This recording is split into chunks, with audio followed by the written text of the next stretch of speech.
being victimized by our own government. One man whom they fear, yet who millions love.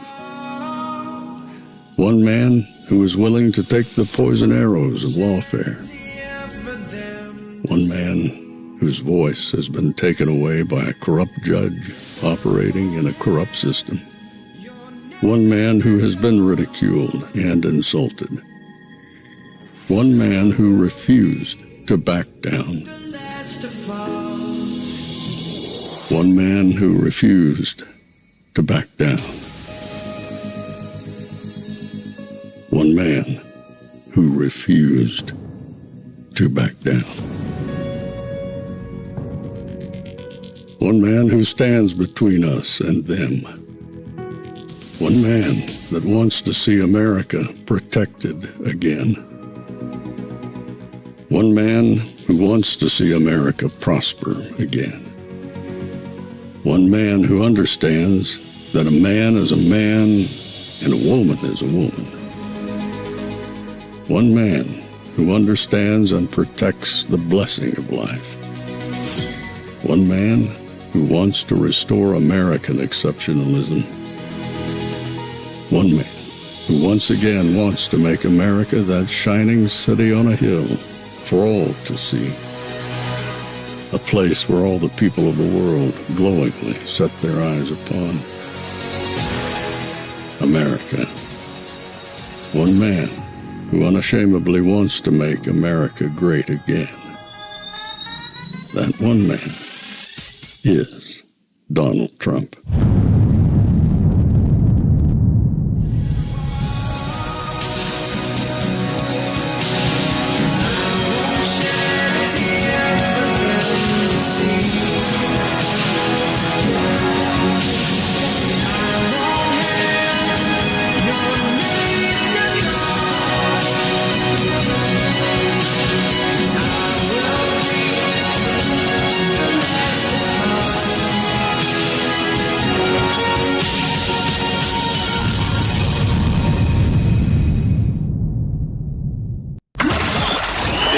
Is Fanfare with Barry Cunningham. Policy. If you want economic policy, if you want domestic policy, if you want secure borders, if you want public safety, if you want all of those policies, Donald Trump's your man. No doubt about it. If you want flowery speech, Kamala's your person. Vote for her and you will get nothing. This country was founded on laws. We believe in the laws. If we follow those laws, this country will be great. Donald Trump will do exactly that. He will make sure that we follow those laws. This country will be great again. Donald Trump for president. Thank you very much.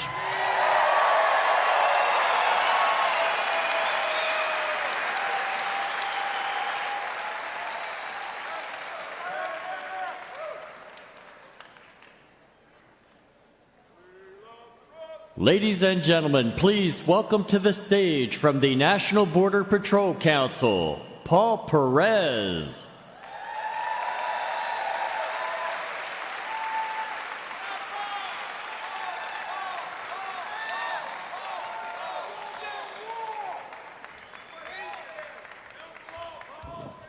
Good afternoon, Arizona. My name is Paul Perez. I am the president of the National Border Patrol Council. We are the Border Patrol Union that represents the 16,000 Border Patrol agents. We are representative of them. They are the frontline men and women who are out there every day protecting this country.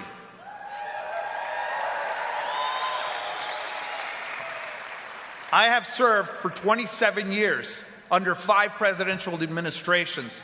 I can tell you there's only one president that actually secured the border the way it needed to be secure, and that was President Donald J. Trump.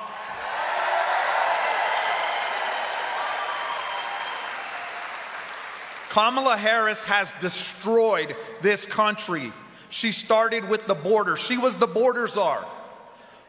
The policies that they dismantled, that President Trump left them, a clean and secure border, have led to millions and millions of people including thousands of murderers, rapists, and robbers who have come from other countries unvetted and been released into this country. They have committed crimes. They have committed a multitude of murders in this country. Donald Trump supports legal immigration. So ask yourself, why is it that the government puts a cap, a limit on legal immigrants coming into this country, but Border Czar Harris lifted the cap, lifted an unknown number to allow millions and millions of people to come in unvetted and destroy this country?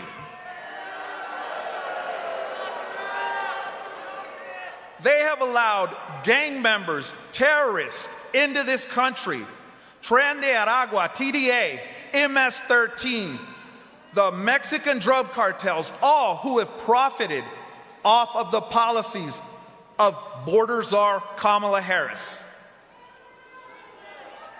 The only person that can step in and fix the border and end the chaos, the pandemonium, is Donald J. Trump.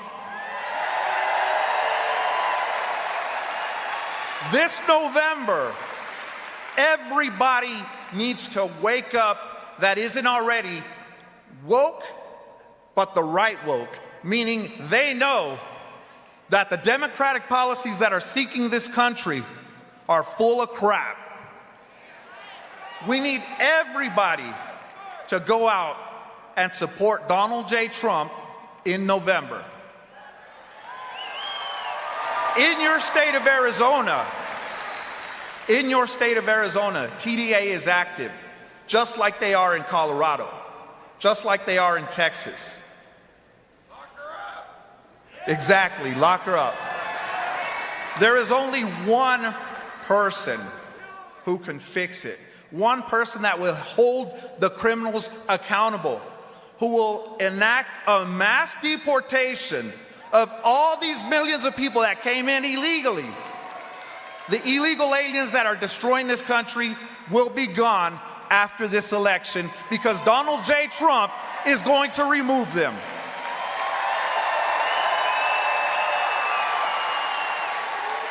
The men and women who I represent, who are out there every day putting their life on the line to defend this country, want the handcuffs taken off. And we know that only Donald J. Trump will do it. This is a man who has taken a bullet for this country, who puts his life on the line, who will never surrender. So let's give him the support that he needs in November to take this country back, end the craziness that's going on the border, and finally secure it so that we can have peace for all of us and for our families. Thank you very much. Donald J. Trump.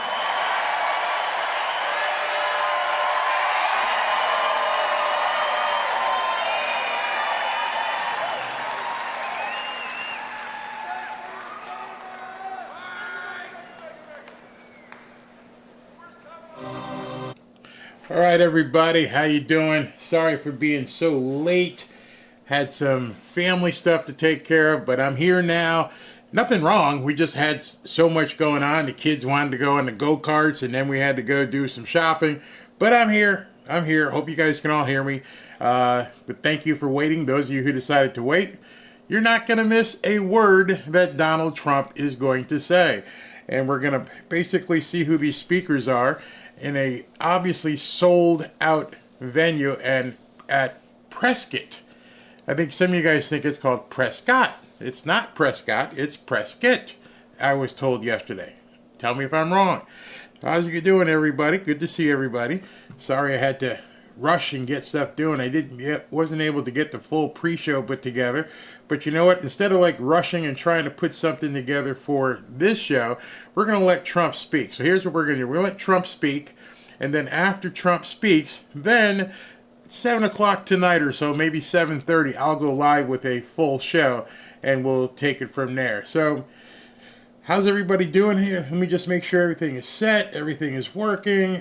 That's working there. Oops, what did I just do? Hold on 1 second. Okay, and turn on. And we are live. All right, so I can start just taking some comments as we wait for Trump to show up here. Some of the pre-speakers you have heard were coming from Border Patrol. So this is going to be a big thing as they talk about the border today. I'm not sure. I may have a video I can get up here real quick. It is an absolutely stunning video. I mean, stunning. It happened on, if you haven't seen it, it happened on ABC News this morning. One of the Sunday talk shows. I was gonna talk about it today in a full video, but since we're here, I might as well show it. So this is, if you haven't seen it, this is Martha Raddatz. And Martha Raddatz is talking to J.D. Vance. Kamala Harris is in such a bad way. What they're trying to do at this point is utterly insane. They are trying to euphemize gangs taking over. Oops, might have stopped. Gangs taking over complexes. Let me put that on so the dog doesn't bark in the background. Let's go. The incidents were limited to a handful of apartment complexes, and the mayor said our dedicated police officers have acted on those concerns. A handful of problems. Only, Martha, do you hear yourself? Only a handful of apartment complexes in America were taken over by Venezuelan gangs, and Donald Trump is the problem and not Kamala Harris's open border? Americans are so fed up with what's going on, and they have every right to be. And I really find this exchange, Martha, sort of interesting because you seem to be more focused with nitpicking everything that Donald Trump has said rather than acknowledging that apartment complexes in the United States of America are being taken over by violent gangs. I worry so much more about that problem than anything else here. We've got to get American communities in a safe space again. And unfortunately, when you let people in by the millions, most of whom are unvetted, most of whom you don't know who they really are, you're going to have problems like this. Kamala Harris, 94 executive orders that undid Donald Trump's successful border policies. We knew this stuff would happen. They bragged about opening the border, and now we have the consequences, and we're living with it. We can do so much better, but frankly, we're not going to do better, Martha, unless Donald Trump calls this stuff out. I'm glad that he did. Imagine talking to the American people, openly telling them it's only a few things that they've taken over. Yeah, just a few apartment complexes. What's the big deal that these gangs have taken over these apartment complexes? Not a house, not a single apartment complexes. What are you guys making a big deal about? I mean, seriously, these gangs need to eat too. Why are you so upset? Wow, I can't believe you and Trump are making a big deal about a few apartment complexes being taken over in one city by a gang. Oh, you're blowing it out of proportion. You MAGA people, you're too much. You don't understand. It's only a few. Why are you bitching about it? She actually said that for the world to see. Think about that for yourself. Let that sink in. A major news organization in America hates you so much that they're telling you to accept your apartment complexes being taken over by Venezuelan gangs violently. If I didn't see that myself, there is no way anybody could write that in a script and hand it to me and say, hey, Barry, listen, here's what's going to happen. ABC News is going to do a report today, and they're going to come down hard on Trump for making a big deal about apartment complexes being taken over by violent Venezuelan gangs. In my wildest nightmares, I would not have think we would see in the American media be such a cauldron of pablum that they are so in the tank for the Democrats that they're willing to sell out other Americans. So I'm pretty sure what they're going to be talking about in this rally today is exactly that. You are vulnerable. You are in danger. They don't care what happens to you. I don't know why you would sell out Americans in favor of Venezuelan gangs. I can't even think why that would be okay. And then you euphemize it by saying, it's only a few, man. Chill. It's not like it's 10. You know, when it gets to 10 and they've taken over the homes of, 600 people or so, collectively all the apartments, and they're collecting all this rent and keeping it for themselves and doing God knows what when they're walking around the halls, then maybe we could call it a big deal. The people of Aurora, Colorado, people of Arizona, you have a decision to make. You have to understand at this point that it's obvious they don't give a shit about you. You mean absolutely nothing. People, North Carolina, they don't give a shit about you. They just want you to shut up and stop complaining that you ain't got any water and you ain't got no food, and then it's starting to get cold outside. Will you please shut up? Only a few people died. Only a few people are going to have to suffer each night. We're only finding a few bodies here and there under the mud. What are you complaining about? Life is great for the illegals. Oops, I said the bad word. Hopefully people wake up in a different kind of way, like that speaker just said, and realize in 2 weeks, little over 2 weeks, 3 weeks, you have a choice to make. Whether or not you continue to allow not just the Democrats, but the media to treat you like bait. Look the other way while somebody's taking advantage of you. Not reporting at the top of their lungs, oh my God, this is awful what's happening to the good people of Aurora, Colorado. Violent Venezuelan gangs are taking over apartment complexes. We got to do something. But instead, what's the big deal, dude? Why are you and Trump making all this fluff about it? Get over it. I'm pretty sure, and I'm looking at the comments right now, and I'm pretty sure as we begin to take some of these comments, y'all have had it. I've said it here many, many times. It is now my mantra. At some point, people have to stand up and say, I'm mad as hell and I ain't taking it anymore. And mean it. And mean it. And mean it with your vote. And throw these people out of office. Throw these people off of television. Vote for any policy that says we need to shut this media down. Tonight's Sunday. For those of you watching during the live broadcast, tonight's Sunday. Which means at about 7 o'clock tonight, depending on how long a football game goes on, 60 Minutes will air. And 60 Minutes will air a stale interview. An interview that we've all seen, we've all discussed, we've all ripped apart. We all know it's fake. We all know it's fraudulent. We all know you're just posturing for Kamala Harris, but you're going to run it anyway. The media hates you. The media doesn't care what you think. You need to tell your friends, family, co-workers, everybody, if you're watching the mainstream media, you're being fed stale milk. The born-on date is long past healthy for you to be consuming that crap. It's going to give you diarrhea. It's going to make you vomit because it's all fake.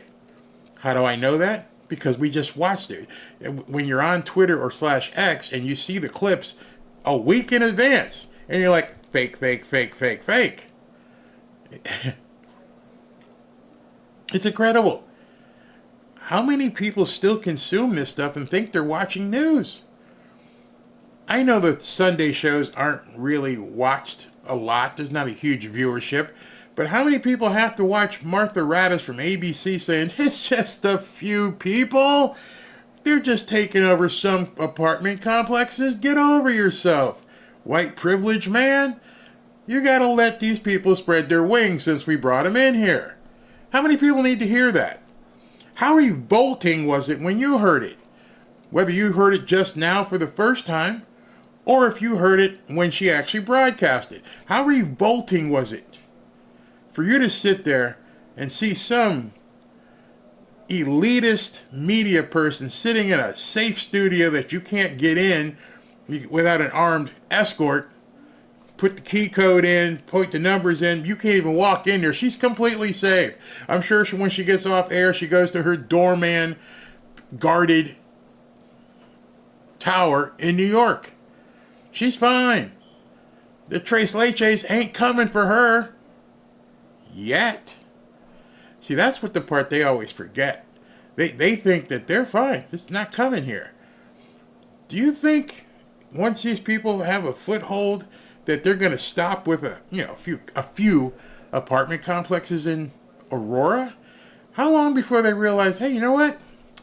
These people in Aurora ain't got much. You know what? These towers in New York City, these people got some jack. They got some money. They got some good stuff. They got jewelry.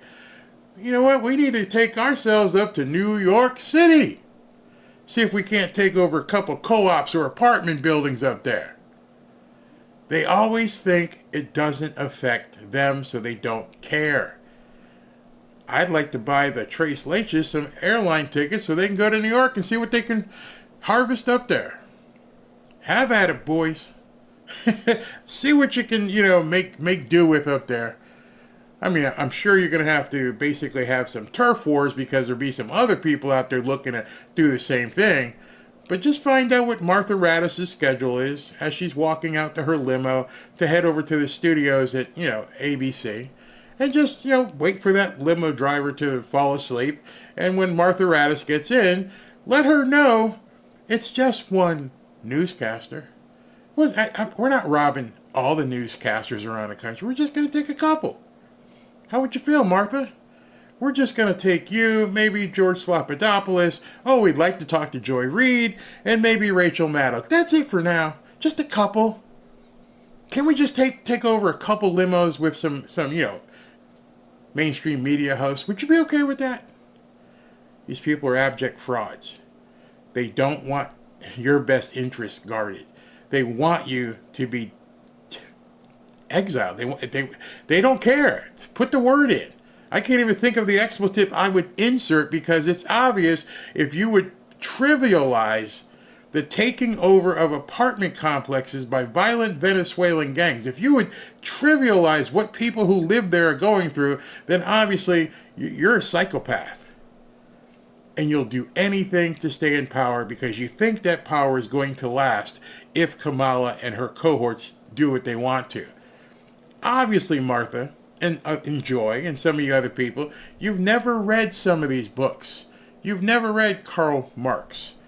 You've never read what some of these people do in other countries. You didn't follow what happened in Cuba.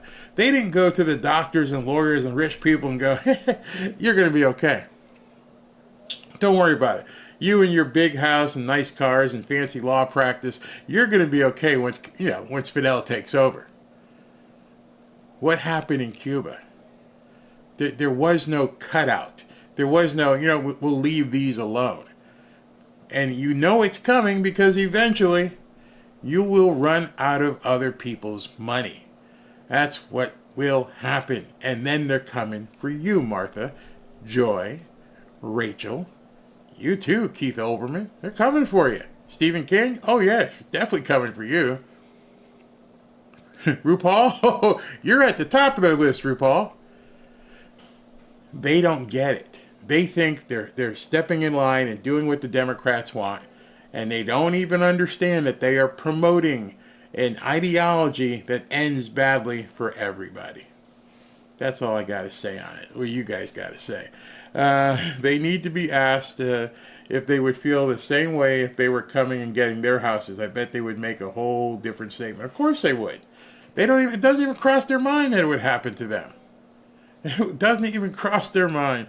They'll be out of a job soon enough anyway. Yeah, I mean, I hope when Trump wins, when he wins, that at that point, whoever's in charge of the SEC, when he appoints his people to be in charge of the FCC, that they do something about it. So I've just seen a notice here, and the notice is, I ain't even late.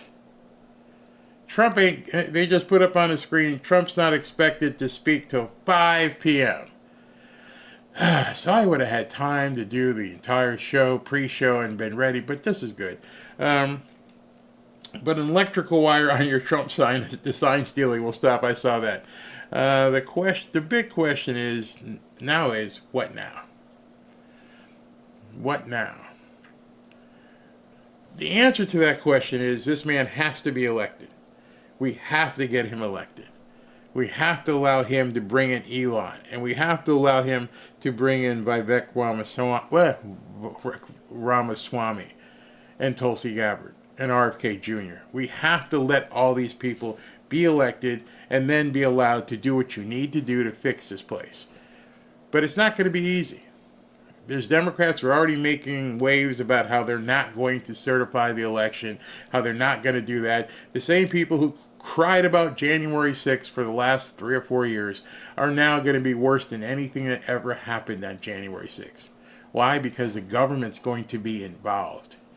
You see, on January 6th, it was a bunch of people who were upset with what was happening in the government. These people weren't the government. They were people who were upset with the government.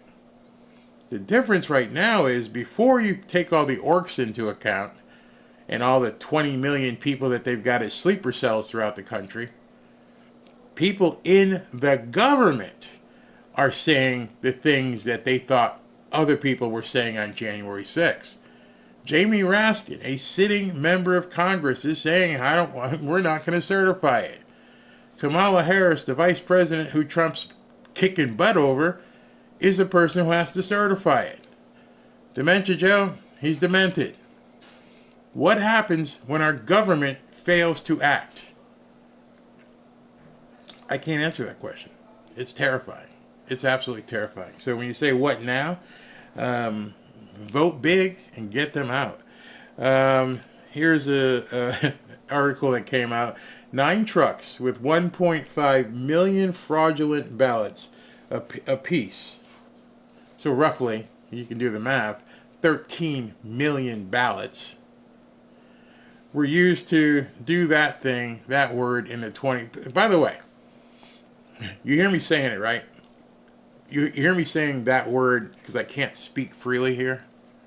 Well, today, just to let you know, got some news for you. Today we did a soft launch of the membership stuff over on Twitter. And within, an hour or so, we had 100 people join, and I haven't even announced it. So I want you to go to Twitter, follow me. You're going to see, let me pull it up. You guys should do this. Oh, wait a minute. Let me cut. Well, we'll come back to that.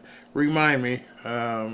We'll come back to that. We have a lot of very special guests here today, but I think we are all deeply, deeply honored to be joined by so many incredible patriots at the United States Border Patrol.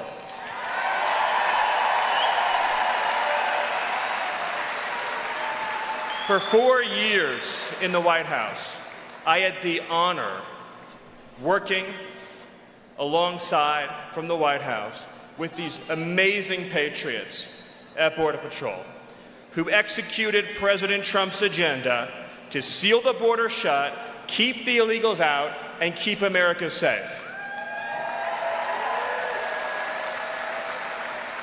Every day, those border agents were on the front lines, the men and women in green, fighting drug cartels, vicious killers, gang members, sex offenders, predators, and under Donald Trump, every single one of those criminals that they apprehended was kicked the hell out of the country.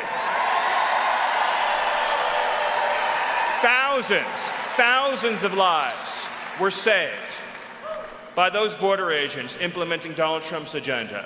But what happened in 2021? What happened?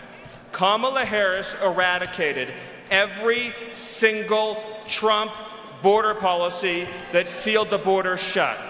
She not only annihilated our border, but she began using your tax dollars by the billions to smuggle, fly, bus, transport, and in every way possible, relocate illegal aliens en masse inside the United States.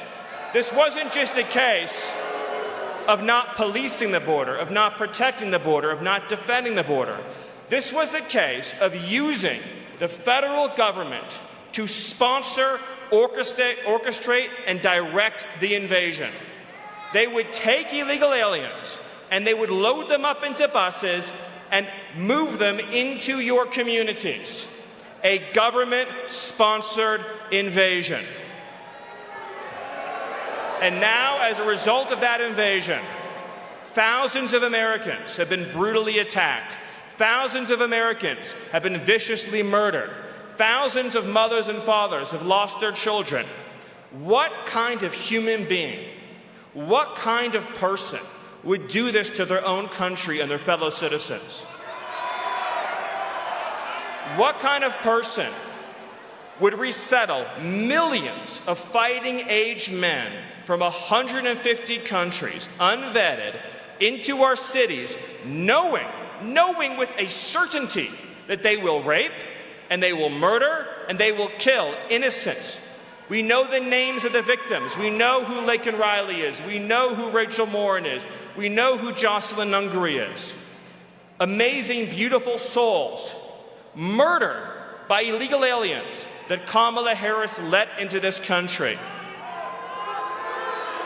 It is now your job and your duty, Arizona, to deliver justice for every one of these perished souls. It is now your responsibility and your duty to honor these sacred lives that were lost by sending back to the White House Donald J. Trump. In 23 days, you can right the most egregious wrong that has ever been perpetrated against our own people. A government that betrayed the lives and livelihoods of every single American family. I mean, again, just ask yourself at a fundamental human level. Take the story of Jocelyn Nungary, a 12-year-old, precious, extraordinary girl with her whole life ahead of her. 2 illegal aliens from Venezuela, from a vicious Venezuelan gang known as Tren de Aragua, set free by Kamala Harris into this country, and they kidnapped her, and they assaulted her, and they murdered her, a 12-year-old girl. Her killers let into our country, resettled in our country, freed into our country by Kamala Harris. That's not just wrong, that's evil, that's sinister, that's wicked. It is unforgivable. In 23 days, a righteous thunder of indignation of American voters by the millions will reverse these injustices, fire Kamala Harris, and send a leader, a patriot, a visionary, and a champion back to the White House named Donald J. Trump. And he will seal the border shut. He will send the illegal aliens home. He will kick out every single criminal gang, every criminal migrant, every trespasser into our communities. And he will stand shoulder to shoulder with the men and women of the United States Border Patrol in reclaiming America for the American people, for American children, American husbands, American wives, American dads, American citizens. Because this country, Arizona, it doesn't belong to illegal aliens. It doesn't belong to criminal migrants. It doesn't belong to foreign trespassers. This country, this republic, this civilization, it belongs to you. It is your inheritance. It is the birthright of your children, and it is up to you to defend it. So are you going to organize and mobilize and register so that we can send Donald Trump back to the Oval Office to restore the sovereignty of our territory and the freedom of our land? Can you commit to that, Arizona? Can you do the work, Arizona? Can you make America a safe, free, and sovereign nation once again? Thank you. God bless you. God bless Arizona, and God bless the citizens of this republic. Thank you. Love his speeches. Love the way Stephen Miller just brings the heat. So while that was going on, I was doing some research. I wanted to show you guys how to basically join the private group, which is free for now. if you're in, you're in. You won't get any retroactive, charging. But eventually, we're going to be charging $4.99 a month. But first, we wanted to populate it, get people in there, basically, producing content. Unlike on YouTube here, where you can only leave a comment, on Twitter, you can post articles, you can post videos, whether you're sharing them, whether you want to create your own. It is a full community right now where you can begin basically engaging with other fanfare patriots and other people who may join, and just start talking to people and sharing stuff. That's how this stuff happens. So let me just show you what you need to do. So you need to go to, this is my X-File/Twitter, and you go here and you're going to see, first of all, follow me. Make sure you're following me. I got to have you following me. And then right here, you can click on here to join the community. It just launched, and already 90 of you are here. And once you click in here, you are basically try it out, whatever. Here's the actual community. And so you can just jump in here. That's me. Recorded a welcome meeting, and other people, as you're going to see down here, are actually posting. Here's Jeff, and here's Be Inspired, and here's Cat Snow. You can actually push stuff out. You can actually give people content to watch, content to see, and make it your own. So go ahead over there and join it. The more of you that get involved, the better. So one of the things that happened that I just saw some of the people talking about here, it's pretty bad. There was an apparent third attempt on Trump's life. This is getting real old for me. I'm tired of this. I'm really over it. Let me go ahead and click the article here. Bring it up so you guys can see it. Where is it? Here. All right. So let me move that comment so you guys can see it. All right. So close all these things here so you guys can see.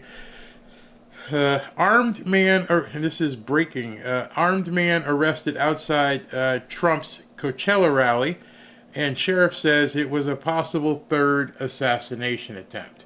An armed man was arrested with weapons, obviously, otherwise he wouldn't be armed, outside of the Coachella rally.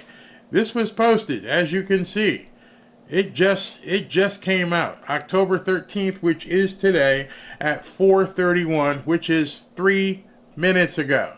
3 minutes ago, we just found out from the news that a third assassination attempt was planned in Coachella.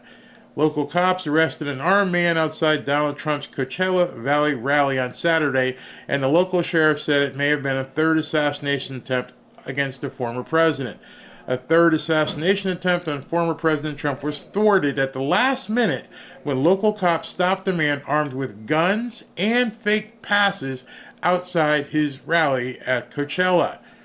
And I guess this is the police. It says the suspect was caught about a mile from the rally venue with a phony entry pass, according to police. He was also carrying a loaded shotgun, a handgun, and a high-capacity magazine. So he came armed for bear. We probably stopped another assassination attempt. The suspect, identified as Vem Miller, was intercepted by police at a checkpoint about a half mile from the rally entrance. He was carrying a fake phony press and VIP passes. VIP passes are those passes where people can sit behind the stage. Let me just breathe before you get too pissed off. Let me just tell you this. He never would have got the weapons into the event. I've been to Trump events. Many of you have been to Trump events. He may have been some nut triggered by the media, and he may say, I'm going to go over here, I'm going to kill me Donald Trump. And he had all these weapons on him. When he got out the vehicle, he may have said, I'm going to go in here, I'm strapped, and it would never happen. He would have been patted down. He would never have gotten near him in the press room or into the VIP seating behind him. That never would have happened. But that's besides the fact.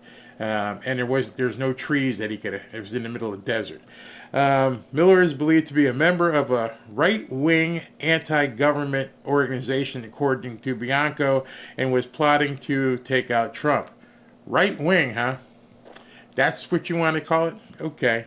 He has a UCLA master's degree. That ain't right wing. I'm sorry, people. Nice try. That's not right wing. And ran for Nevada State Assembly, the newspaper reported. Miller was booked for possessing a loaded firearm in a high-capacity magazine and was released after posting $5,000 bail. Anyone else have a problem with that? Is it just me? Do you show up with phony press passes looking to take out Donald Trump with loaded weapons, ready to do your due, and they let you out of jail with basically paying $500, 10% for your bail? The bail bondsman? Hey, okay, you're free to go here. What? What? This guy is associated with some sort of organization, wanted to take out Donald Trump, and he walked away from jail in California. Do you now see how the government in place is working in cohesion with some of these nuts to try and take Trump out? We got a few weeks. It's 23 days, I think Stephen Miller just said, to keep this man alive. And then we got a couple months to keep him after he gets elected to get him inaugurated. That's why he was late yesterday. That's why he may be late today. They're having to do so much right now to make sure that his schedule, it keeps the bad guys at bay at this point. One day, I'm supposed to be there at 2, I show up at 3:15. And I'm going to take a different plane, and we're going to take a different limo, and we're going to do this different, we're going to do that different. We're going to change up everything so they don't know when I'm coming and going. Yesterday, he asked for a military flight, patrol so they could guard his plane. Don't know where that is. He asked for other military vehicles, Humvees and stuff, to escort him. Can you imagine having to ask Dementia Joe, hey, can you protect me? It looks like I'm going to be the president. Can you make sure I'm okay? Nope, we ain't got it. Sorry, we ain't got no money. The government hates you. The government obviously hates Trump, but they also hate you. They don't want you voting for this guy. And at any chance that they get, they're going to try. I'm disgusted. I've had enough. Who knows how much longer we have to go on with this crap. I mean, just crazy. Once he's elected, yeah, good point. Once he's elected, he needs to go into hiding and only do virtual speeches. We can't afford to lose Trump. Speaking of virtual speeches, on a good note, he has agreed to whatever they're going to do, whether it's going to be live or in a studio, but he's going to be interviewed by Joe Rogan. She is so done. Right now, it's all about him. There's nothing she can do. Even Saturday Night Live is laughing at her. She's a butt of a joke at this point. A real bad joke at this point. They sent the Secret Service to Iran. Barry saw where Biden is going to get the military plane, but we'll see if it happens. All right, maybe they're going to do it. What's this say? When you're done doing this live, I missed that. Hold on, there was somebody who said something about when you're done doing this live. I missed it. Too fast. Oh, here it is. When you're done doing this live chat, can I get a couple messages and then the messages disappear? If it goes blank, I'm on my cell phone. Do you get messages from cell phones? Well, I'm reading it, so I'm pretty sure if you posted it on a cell phone, we can see it. Greg Sparks says they treat Trump like they did us when the disasters hit. Give us your rate, and then they're little who like you. They don't like you, man. Yes, Rogan will be the final nail in the coffin for Kamala Harris. I hope tonight is. I hope people at this point see what's going on, watch 60 Minutes and go, this woman's a fake, complete fraud. Only God can protect Trump, and he is. Let's hope that continues. Shanas girl, I'm a new Christian, raw and unfiltered. These muffers can kiss my... I thought about you since the last prayer night, and something I want to recommend to you. If you get on X and follow me, go ahead and follow Russell Brand. Russell Brand is a new Christian, and man, is that dude on fire. Here it is. He's just been a Christian for a short period of time, and he's embarrassing me with his knowledge of the Bible and what the things he's been saying. He talked about how the hurricane, it was just beautiful. I'm like, wow, man, you're shaming me. I should be doing more myself. Please, Trump, do not do the New York rally. I'm going to tell you right now, the New York rally may be the safest rally he's ever done, other than the second Butler one. The New York Police Department is firmly behind Trump. They will make sure, I'm telling you, they'll bring cops from all over the place. They will make sure he is safe in Madison Square Garden. Getting there may be another story. Maybe they can fly him in a helicopter and land on top or something. I wouldn't want him sneaking around the city where anybody with a surface-to-air missile can pop it down. But other than that, I think the actual venue will be fine. Yeah, Russell Brand is awesome. Just want to let you guys also know what I'm going to do in the forum, the community, to help people out. I'm going to post a list, a private list that I've curated over a period of time, which has a bunch of good reporters and good sources that you can follow and get some of their news as well, so you don't have to go looking around. Because people have asked me, well, Barry, who do I even follow on Twitter? Where do I find some of the stuff that you see?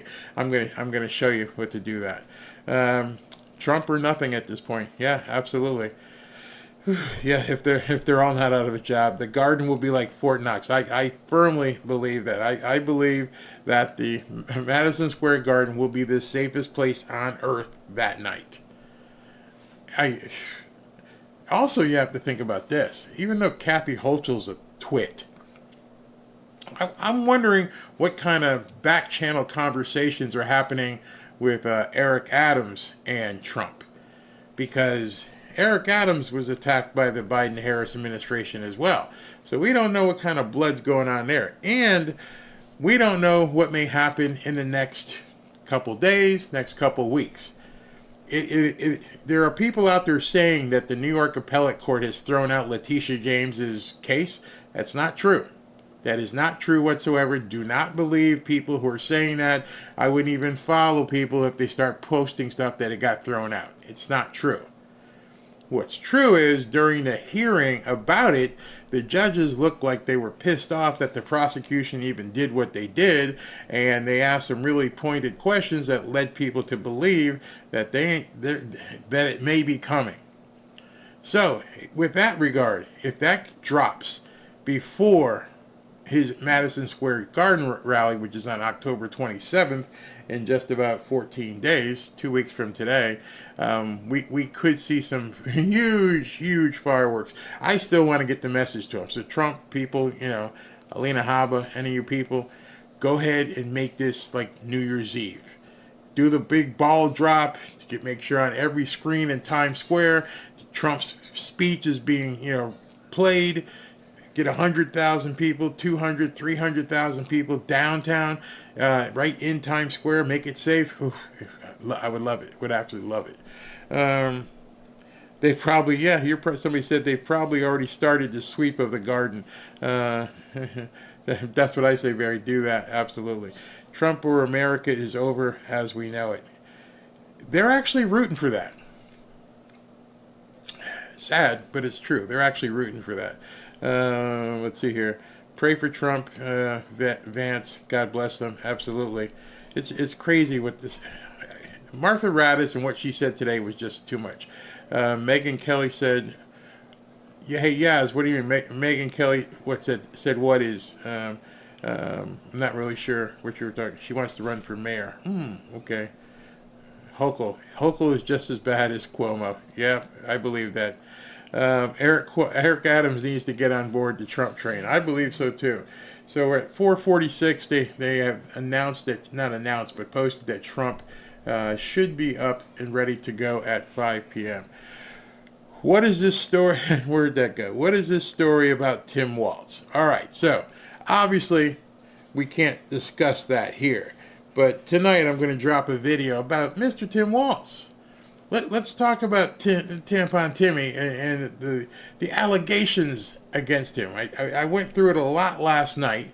in terms of how I would respond if somebody said that about me, but he's just letting it out there. It's not even responding. God forbid if something were to happen to Trump, what would happen? I think what would happen is exactly what they want to happen. They want, and they know at that point, as much as people are trying to tamp people down and say, relax, don't let them goad you into anything. Don't let there be some spark that's going to cause, a civil war. With all their heart, I believe that's what they actually want. I believe they want that to happen. It's crazy, absolutely crazy. Attention, Barry, tell people to vote early. Yes, vote early. Vote early. Tim Waltz is toast. Maybe they'll try to flip him out. I'm not. When I say flip him out, bring somebody else in. I'm not really sure what they'll do. Democrats are useless. Somebody says buffering.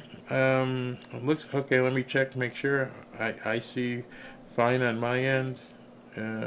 Yeah, I don't have any buffering. So unless they flip the switch on me again, we should be okay. So can't help you there. I believe that Eric Adams is going to switch over to the Republicans. That would be crazy, absolutely crazy. Barry, how many young... Dude, stop asking me these pointed questions about Tim Waltz. I can't answer them here. Hillary Clinton. You think they're thinking about bringing Hillary Clinton in to replace Tim Waltz? That would be... It's not going to work. At this point, they know the only thing they can do is hopefully Trump won't be there to run. She's cratering faster than you can even imagine. I keep looking at even the so-called polls. They don't even know what to do to prop her up. She's unproppable at this point. There's nothing that's working. They're faking polls, and then when people dig into the polls, they're like, this is fraudulent. You're lying here. And I could go into every single poll. I could spend 2 hours going through every single poll.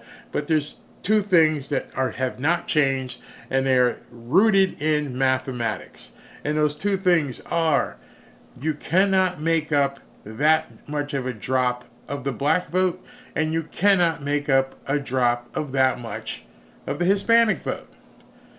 It has been baked in for so long right now. I told you for months it's over. Not a single pollster, none of them, not one, has even addressed that issue. And until somebody does, they're lying to you.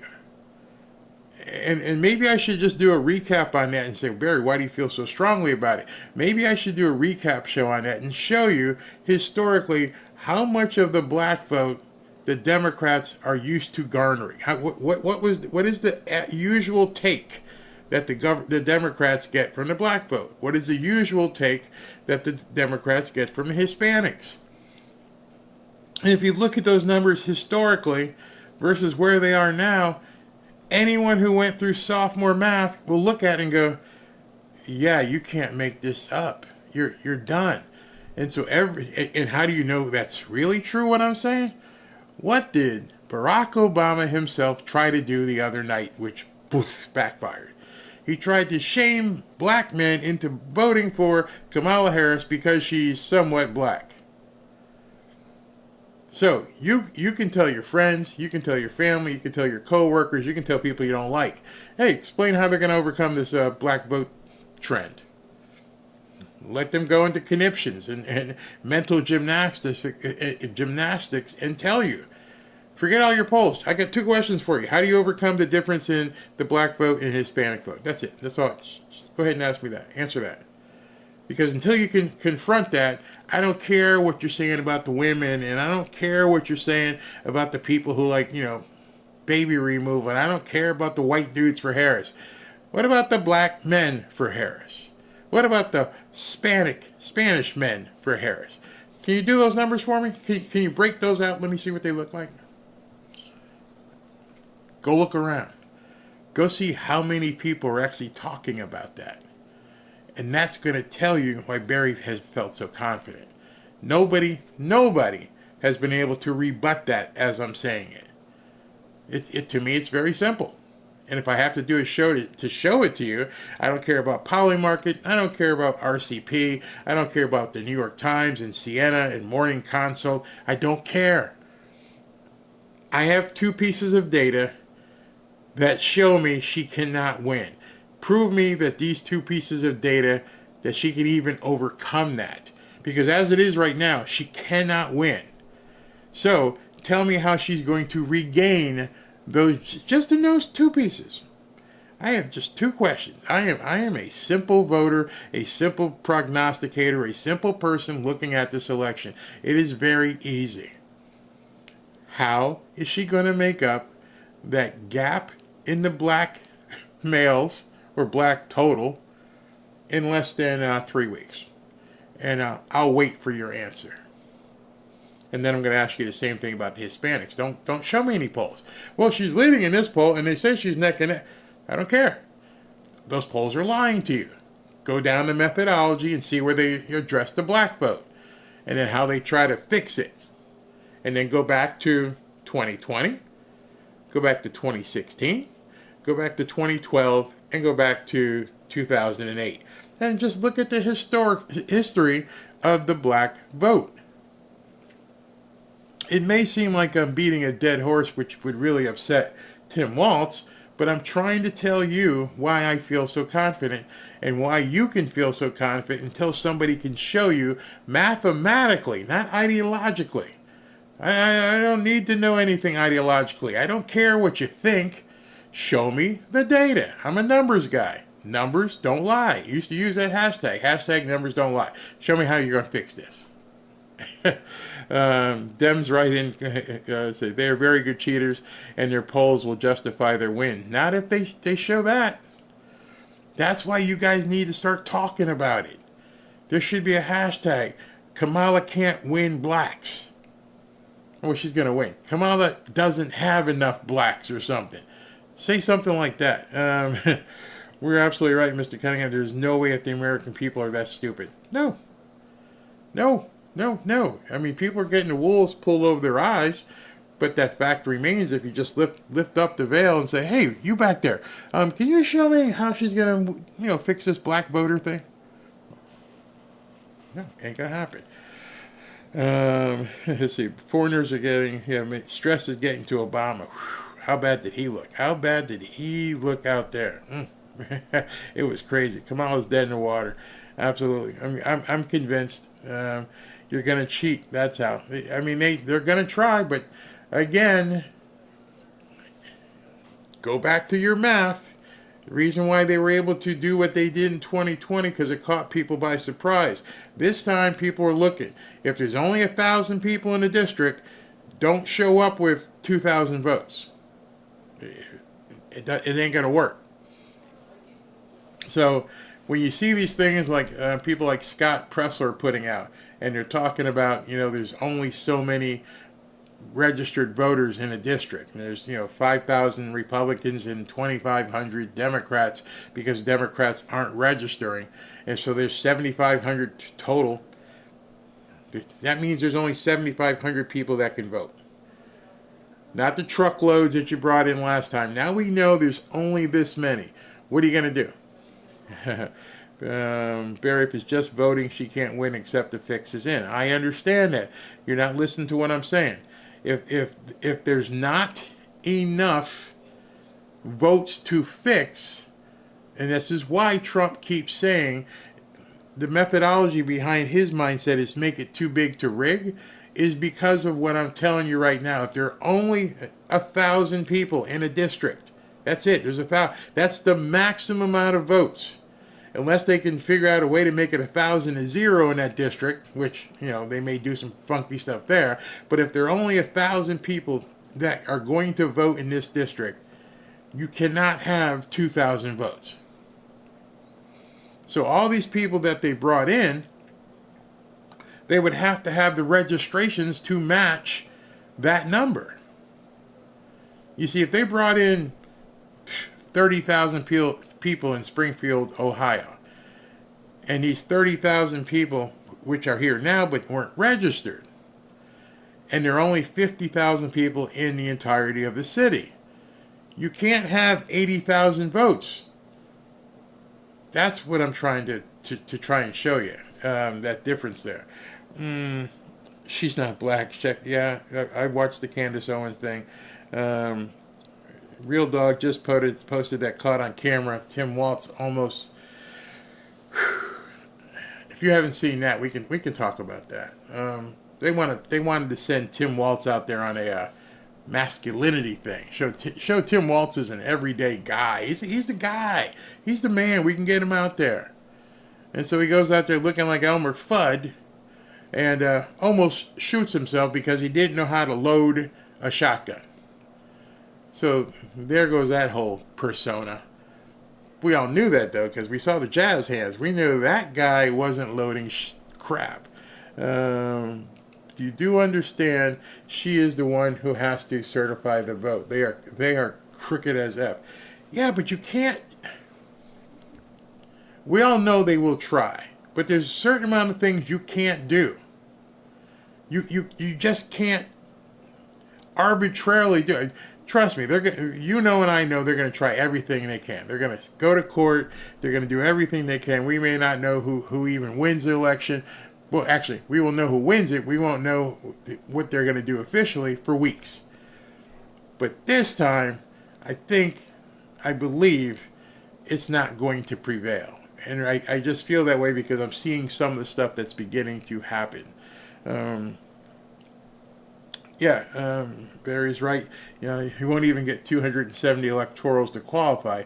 It's done. She's done. And what Mike is saying is, you can cheat, you can sue, you can do all these different things, but let's say, I don't know, where are they going to sue? Arizona, if Arizona flips to Trump? But what happens if he wins Pennsylvania? What happens if he wins enough states where it doesn't matter who you sue? I already got 270 banked. Let me just show you something. Maybe this will help as well in terms of understanding how the cheating is going to be very, very tough. All right, let me show you this. Let's bring this up. We haven't been here in a while. Watching the camera to make sure he hasn't been brought on. Okay, hold on. They're doing something. All right, so I want you guys to look at this map, okay? As you're looking at this map, let me move that comment. This is the entirety of the electoral map as it sits right now. And they're showing Trump with 281 to the Democrats 257. So you can actually see what the voting looks like in their estimation right now. That's what they're saying based on the states that are red and the states that are blue. I don't personally agree with this. I think it's actually off. So here, let me show you where I think it's off. So it's based upon, and as you can see, it's based upon, for her to get to even 230, 257, it's based upon her winning Minnesota, Wisconsin, Michigan, and Pennsylvania. She's got to win all those. If you're looking at this from a perspective like, okay, so she's basically got to sweep the entirety of these areas. If she loses one of them, and this goes to red, let's say Wisconsin changes over and goes to red, she's done. I mean, you're approaching landslide territory, and that's just with one. Okay, so let's take that off the board, put it back to her. Let's say she loses Michigan. She's done. She has to win every one of these states. So let's say they go to court and want to sue and say, hey, we're not going to allow Michigan to be a part of this right now. So, but then Trump wins Pennsylvania. And if they wins Pennsylvania, as he's been saying, she's done. You're basically looking at a scenario where there are so many holes in the dike that they're trying to fill. It's just going to be almost impossible. If you're trying to tell me she's going to win Minnesota, Wisconsin, Michigan, and Pennsylvania, I'm going to have to say no. No, ain't going to happen. Pennsylvania is beginning to turn, and I think that's pretty much going to be over. So here's what's happening right now. They're getting ready for the Trump rally. I've got to step away for about 15 or 20 minutes. He was supposed to be on at 5, so I was hoping to fill the time until right about 5 o'clock and see if this guy's going to come on, because I've got to take care of something. Let me do this. I see all the news people. They're getting ready. He has not walked out as of yet. So what I'm going to do is I'm going to play a quick video I played last night. And I got to step away for a couple minutes. Los Angeles Times reporter Evan Halper captured California residents' joy now that Joe Biden has been installed. Listen to this. After 4 years of being relentlessly targeted by President Trump, who worked overtime to bait, punish, and marginalize California and everything it represents, California is suddenly center stage in the Washington policy arena. California is the new think tank for the Biden-Kamala Harris regime. Instead of Make America Great Again, the Biden-Harris plan is to make America California again. Now let that sink in. California, where businesses are taxed to death, where immigration laws are flouted, illegal immigrants are given sanctuary and all the welfare benefits they can collect, where environmentalist wackos prevent forest management so deadly fires routinely destroy millions of acres. California, where failing schools and high crime are the norm in Los Angeles, where San Francisco tourists used to get maps to help them avoid piles of human feces in the streets, until the entire state economy was locked down for the coronavirus, destroying small businesses and jobs by the thousands. But where Nancy Pelosi could still get her hair done, Gavin Newsom could party at an upscale restaurant when you couldn't. Make America California again? Well, that's a dream come true to hardcore leftists who think rampant, out-of-control socialism is a good thing. But to real America, it's just a coming nightmare. Donald Trump came to the Detroit Economic Club and stood there in front of the Ford Motor executives and said, if you close these factories as you're planning to do in Detroit and build them in Mexico, I'm going to put a 35% tariff on those cars when you send them back, and nobody's going to buy them. It was an amazing thing to see. No politician, Republican or Democrat, had ever said anything like that to these executives. And it was music to the ears of people in Michigan and Ohio and Pennsylvania and Wisconsin, the Brexit states. You live here in Ohio, you know what I'm talking about. Whether Trump means it or not is kind of irrelevant, because he's saying the things to people who are hurting. And it's why every beaten down, nameless, forgotten working stiff who used to be part of what was called the middle class loves Trump. He is the human Molotov cocktail that they've been waiting for. The human hand grenade that they can legally throw into the system that stole their lives from them. And on the election day, although they lost their jobs, although they've been foreclosed on by the bank, next came the divorce, and now the wife and kids are gone. The car's been repoed. They haven't had a real vacation in years. They're stuck with the shitty Obamacare bronze plan where you can't even get a Percocet. They've essentially lost everything they had except one thing. The one thing that doesn't cost them a cent and is guaranteed to them by the American Constitution, the right to vote. They might be penniless, they might be homeless, they might be f***ed over and f***ed up. It doesn't matter, because it's equalized on that day. A millionaire has the same number of votes as the person without a job. One. And there's more of the former middle class than there are in the millionaire class.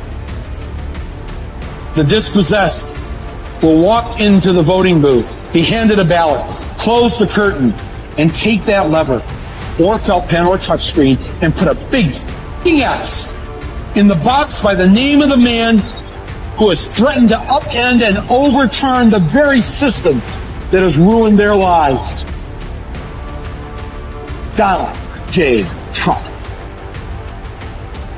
They see that the elites who ruined their lives hate Trump. Corporate America hates Trump. Wall Street hates Trump. The career politicians hate Trump.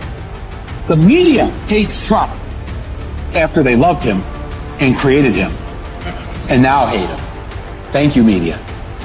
The enemy of my enemy is who I'm voting for. You, Joe Blow, Steve Blow, Bob Blow, Billy Bob Blow, all the blows get to go and blow up the whole goddamn system because it's your right.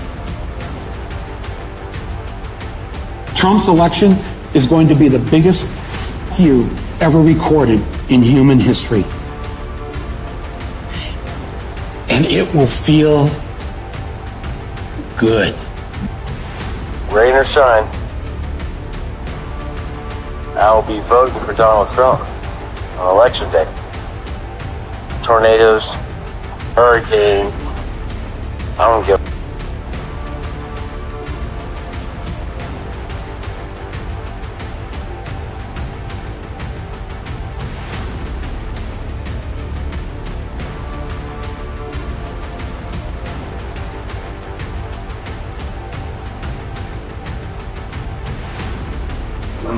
Diego, stop.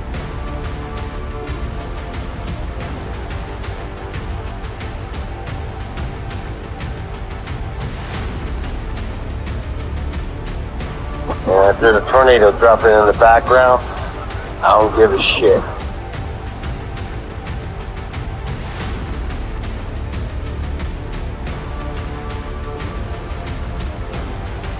Together we will rebuild, we will recover.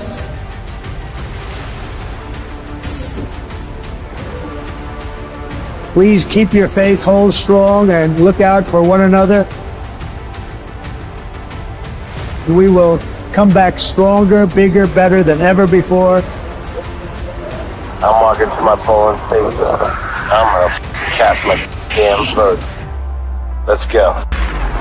Chairman of Homeland Security, I impeached Alejandro Mayorkas.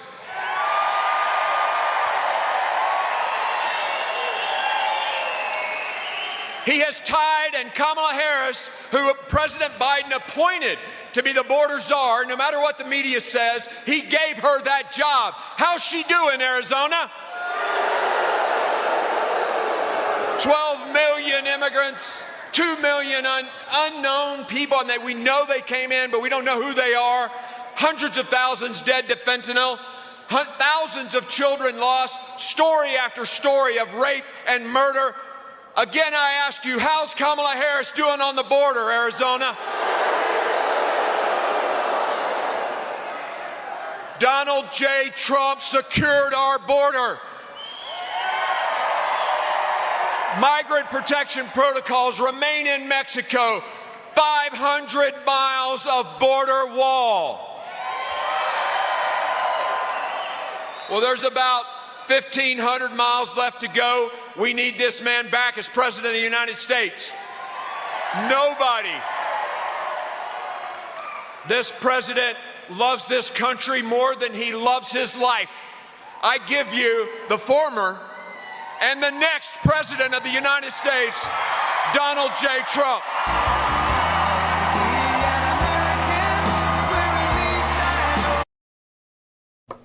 All right, he's coming out, so you guys know I can't play the music until he's actually done talking, but I can show it to you, but we can't play the music. So just hold on 1 second.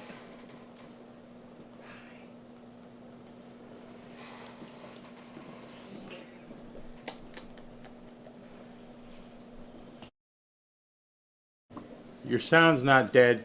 They're just playing music.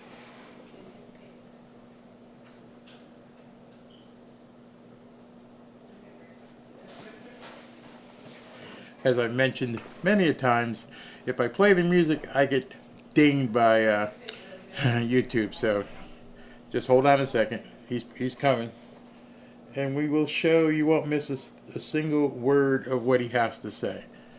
Not a single word. Let me go ahead and go on the other screen so you guys can see my cut.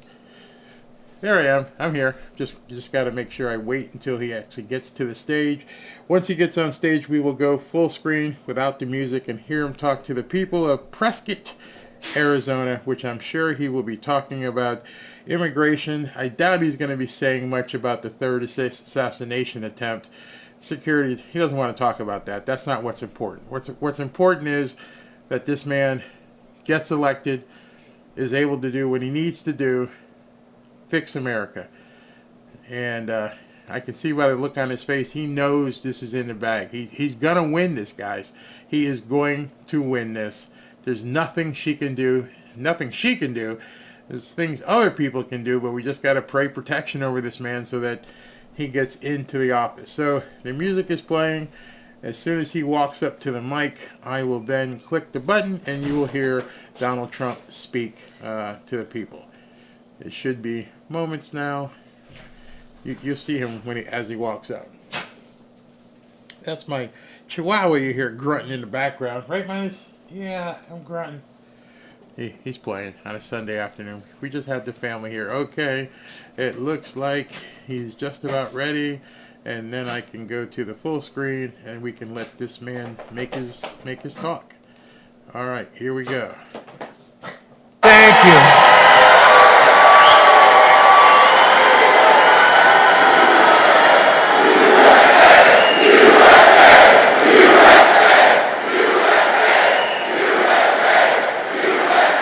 Let me know how it sounds. It sounds a little hotter today. Good sound. Let me know how it sounds for you. Very big hello, Arizona. We love you, Arizona. Thank you. I'm thrilled to be back in this beautiful state with thousands of proud, hardworking American patriots. That's you. You are hardworking and you are patriots. Early voting by mail. We're finally there. Take back our country. Early voting by mail and in person opened in Arizona earlier this week. So if you have a ballot, return it immediately. And if not, go vote. Get your you-know-what up and vote. The minute the polls open tomorrow, you'll be there. And get everyone you know, because we want to take back our country. We're going to take back our country. And with your help, 23 days from now, can you believe it? We're going to win Arizona and we are going to defeat Kamala. Shouldn't be running. She shouldn't even be running. She didn't get any votes. Say what you want about Biden. I'm not a fan of Biden. I'm no fan. Nobody's a fan of Biden. But you know what? He got 14 million votes. She got none. I'm the only one has to beat two people, not one. You know, everyone else. Historically in history, you've got to beat one, I got to beat two. They never make it easy for us, but she's going to be easy. I have a feeling that he would have been tougher than her. But we're going to usher in a new golden age of American success for the citizens of every race, religion, color, and creed. What Kamala and her radical left cronies have done to the state of Arizona is a crime that can never be forgiven. What they've done to us and what they've done to us on the border can never be forgiven. For 4 straight years, she's imported an army of illegal alien gang members and migrant criminals from the dungeons all over the world. Not South America, all over the world they come. From prisons and jails, insane asylums, mental institutions, from Venezuela, from the Congo, all over. And she's resettled them into your communities to prey upon innocent American people. If Kamala gets 4 more years, the entire country will be turned into a migrant camp, and that's what's happening. Millions and millions of people. When I win on November 5th, the migrant invasion ends and the restoration of our country begins. Right?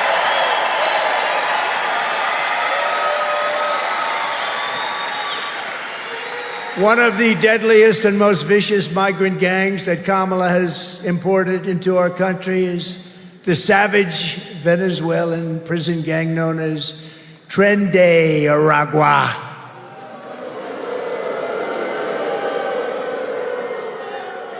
It's a vicious gang. Well, we have them all.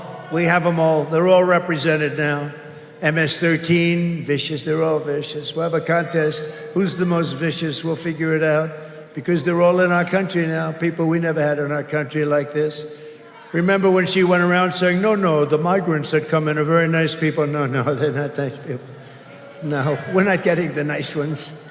We're getting people that levels of crime and violence and viciousness like you've never seen before. They make our criminals look like nice people.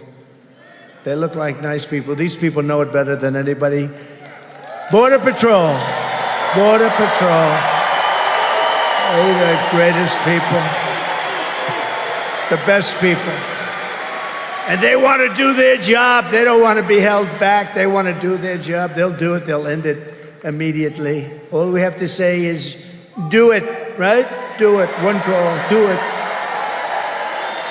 You know, I listened to her saying all the time, we couldn't get a bill passed. I never had a bill. You know what I did? I called them up. I said, close the border. There was no bill. Did I have a bill? I never had a bill. Right? I said, close the border, and the border was closed. And then we had the best numbers in the history of our country at the border. And that included, by the way, drugs, and it included traffickers, women, mostly they deal in women. Let me see the chart, my all-time favorite chart, by the way. See if you can drop it down. I didn't tell him I was going to.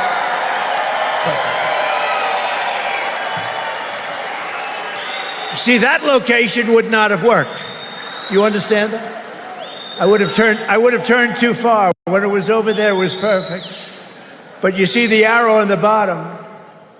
That's the day I left office. That was the lowest number we ever had in the recorded history of our country. So, yeah, you'll sit down. Sit down. See, I got him to sit down, right? I could see this handsome guy. He's going crazy. Well, they're front row Joes, you know. We got to be careful with those front row Joes. But no, that's the best number that we've had. And look what happened afterwards. It was like an explosion, like a rocket, like Elon's rocket. Did you see the way that sucker landed today? What was it?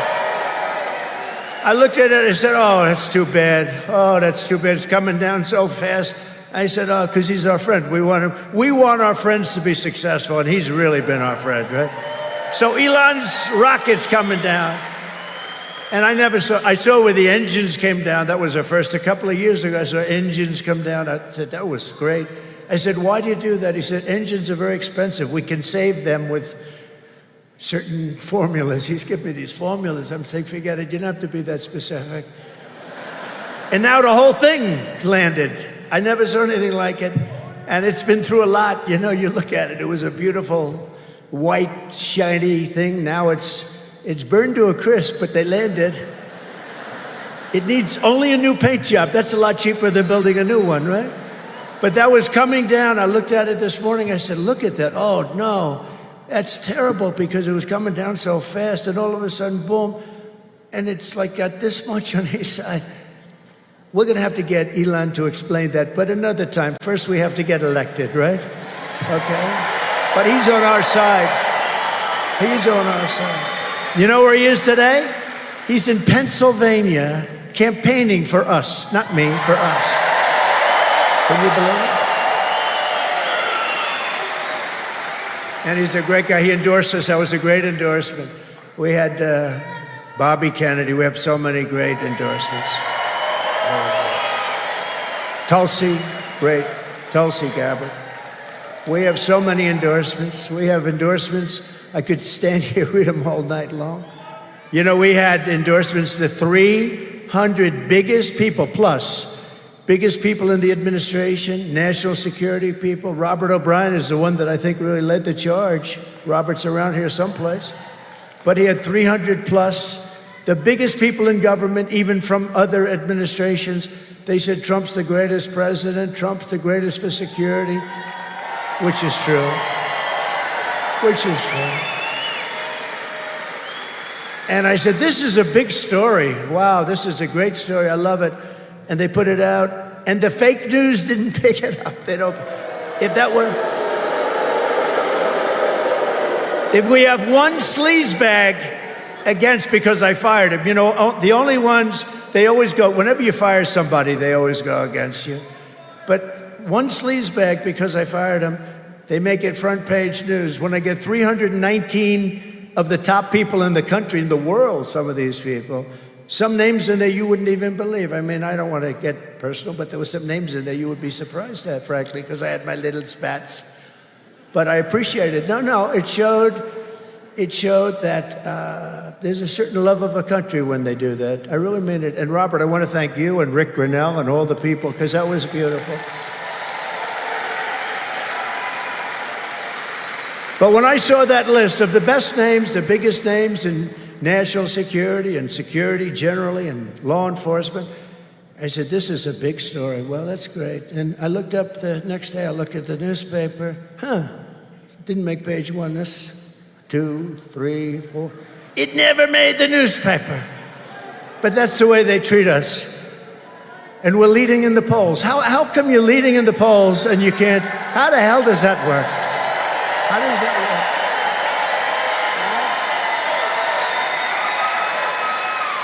How does that work? But you know why? Because the people are very smart. I found out that people are very smart. But you've been reading this because this has been a big one in Aurora, Colorado. You have a very weak governor. He's totally beside himself. He's a radical left Democrat. He used to come into the White House. He was so nice. Sir, yes, sir, you're doing a great job as president, sir. And now he says only bad. You know, that's the way it goes. It's a tough business. It's a nasty business. But in Aurora, Colorado, and communities in all 50 states, this Venezuelan gang is terrorizing law-abiding citizens, including taking over the multiple apartment complexes. And let's take a little look at them. They're not nice.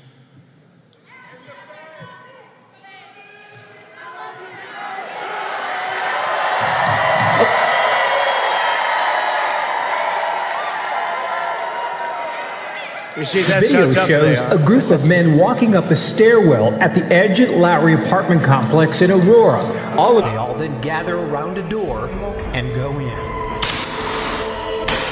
Another video clip shows men forcing a door open. This is a picture of gang members breaking into a vacant apartment so they could move a Venezuelan family in and then collect rent. This is our business plan, one gang member told a housekeeper. If he, the property manager, doesn't like it, we'll fill him with bullets.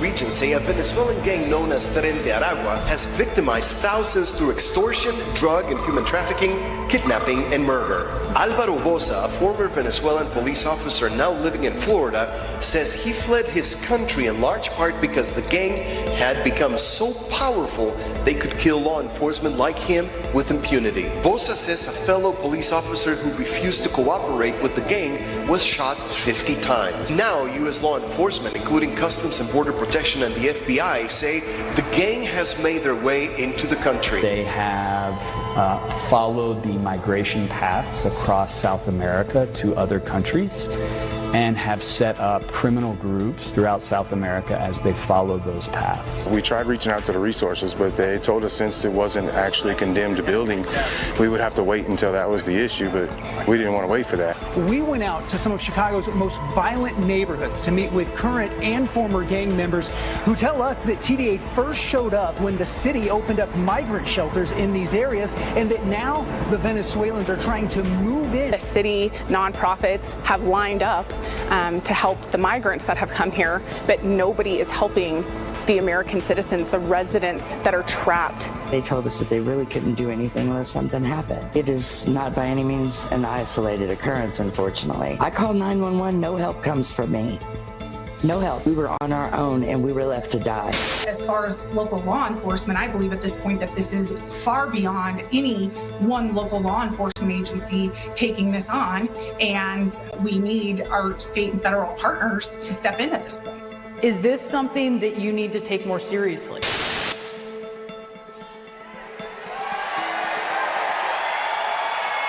Nice fellas. More seriously.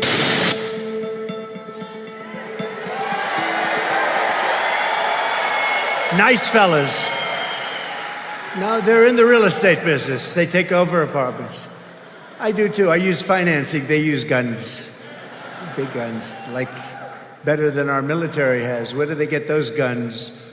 So we're now known all throughout the world as an occupied country. Can you believe it? They said, one of the papers said on another country that we are an occupied country. And you know what? They're not that wrong. But these gentlemen will unoccupy us very quickly. It's really no different than if we had a war and lost a war. But to everyone here in Arizona and all across the land, I make this pledge. November 5th, 2024 will be Liberation Day in America. It's going to be Liberation Day. It's going to happen so fast.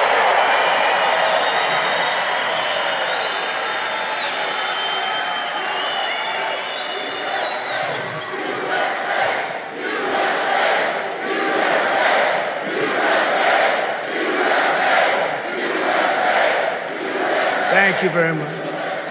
And under Kamala Harris, 13,099 illegal alien convicted murderers are roaming free in the United States, and 425,000 convicted migrant criminals are right now in the United States.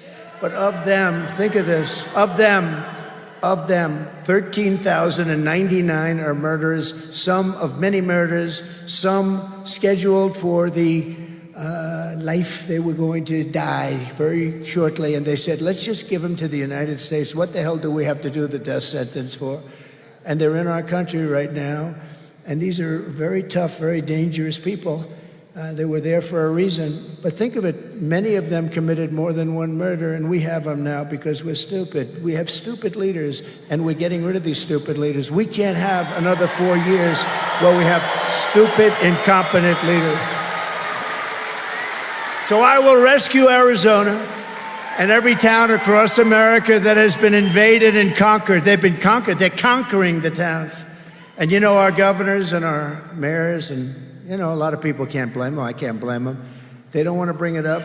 Two reasons. Number one, they are scared. They're very scared. Some of them are very scared. The governor of Colorado is scared.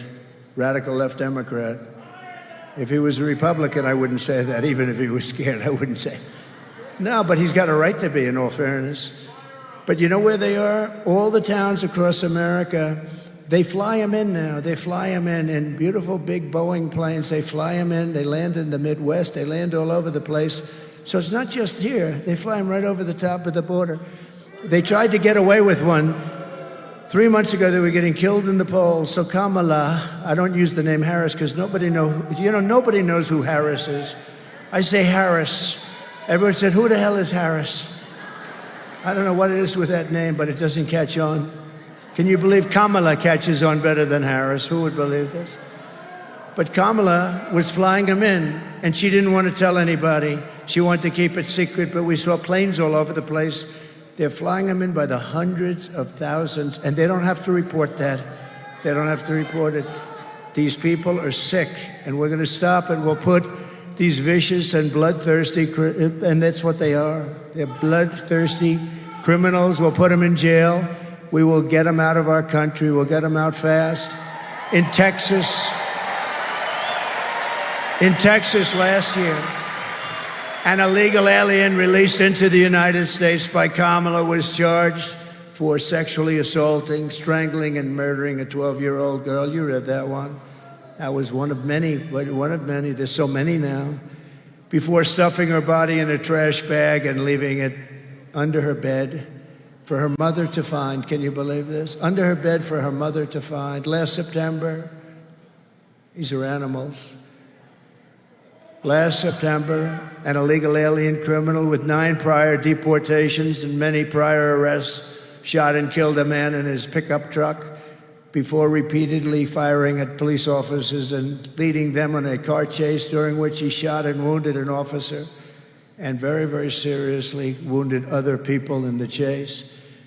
And he was wearing a bulletproof vest. Isn't that nice? He had a bulletproof vest. And in Chicago this year, a Venezuelan illegal alien gang member who was set loose into the United States by the horrible non-border protection. It's a non-border. They'd let anybody come in that wanted to come in. I built hundreds of miles of wall I then, by the way, built more than I ever promised, but it was working so well. That's why we had the good numbers. And then I was going to add 200 miles more. Then we had a rather strange election, didn't we? We're not going to let that happen again. Not going to let that happen again. Remember, we did great in 2016. We did much better in 2020. Millions of more votes. But led in by these ridiculous non-policies. They had no policy. And what I said to the Border Patrol is right just a minute ago. All the president has to do, all she would have had to do is wake up the president at 3 or 4 in the afternoon. Say, Joe, get your ass down to the Oval Office and sign this. Well, if he'd signed what he signed for them, think of it, how did that happen, that whole thing? But you know what? When the president signs an order to close, he doesn't need bills. They made up this fictitious bill. That's the bill that was so bad, so pathetic, that it would have allowed millions of people to become citizens right away. It was a horrible bill, I'm fine with the bill. But you don't need a bill.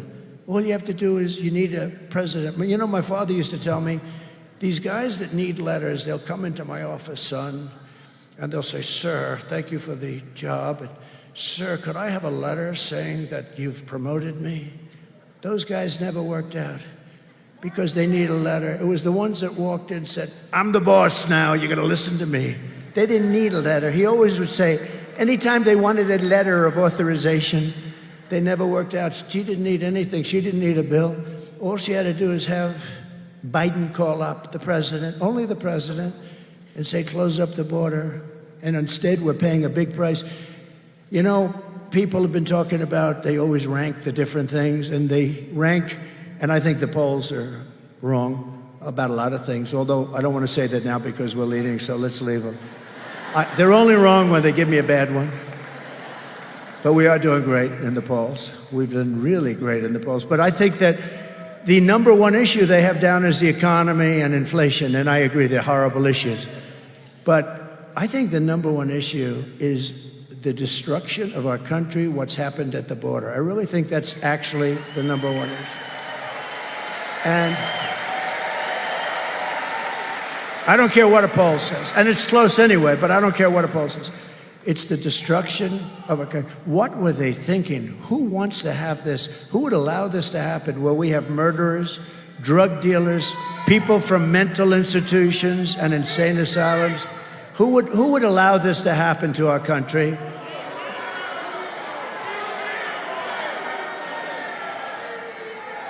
This thug, led in by Kamala Harris, was arrested for shooting a 27-year-old woman multiple times, leaving her riddled body all full of bullet holes behind. And I cannot believe how they allowed this to happen to our country. It's happening at levels that I could recite crimes all day, all night for weeks. And this is just the beginning, because this is a new phenomenon. And I told you about this phenomenon. It's called migrant crime. It's a new category of crime, and it's probably the most vicious crime of all, because despite the fact that she said, oh, these are lovely people, they don't commit crimes. No, these are among the worst criminals anywhere in the world, and they come from all over. A huge number is coming out of jails in the Congo, because what's happening is countries and continents, but countries are releasing their prison populations into our country. And you know what? If I headed up any one of the countries we're talking about, I would have done the same thing. I would have done it even faster. Because who the hell can blame them? Who can blame them? In Venezuela, their crime is down 72% because they've taken the street criminals, they've taken the drug dealers and the drug lords, they've taken all of these people and they've busted them into the United States, and their crime is down now 72%, and it'll go still further because they haven't gotten them all out. But they're coming, and they've taken their prisons, and their prisons are way down, lowest number they've had in many, many decades, because they've moved all of their prisoners, and these are hardened people. They know better than anybody who they are. They know who they are without knowing who they are. And I will tell you something, what they've done to our country, they've emptied out their jails and prisons of the toughest people anywhere in the world, and they've dumped them into our country. And we're not going to take it. We're not going to take it. We're going to get rid of these people that allowed this to happen. We're going to get rid of Kamala and Joe. My message to the American people is very simple. No person who has inflicted the violence and terror that so-called border czar, she doesn't want that name anymore. She said, I'm not the border czar. Well, she was, but it doesn't matter if you call her border czar. She was in charge of the border, so call her whatever you want. She doesn't know anything. She can't answer the simplest question. She goes on these shows, and they're softball after softball, and ends up in a scandal every time she opens her mouth. You know, we had 4 years of that. We had 4 years of that. And, you know, in his case, he developed. She was born that way. And it's violence and terror that Border Czar Harris has unleashed on our country can never be allowed to become the President of the United States. Our country can't take it. Anyone who would import criminal gangs to occupy America cannot ask to be president. Anyone who orchestrated an invasion of America cannot lead America. Kamala Harris's reign of terror ends the day I take the oath of office.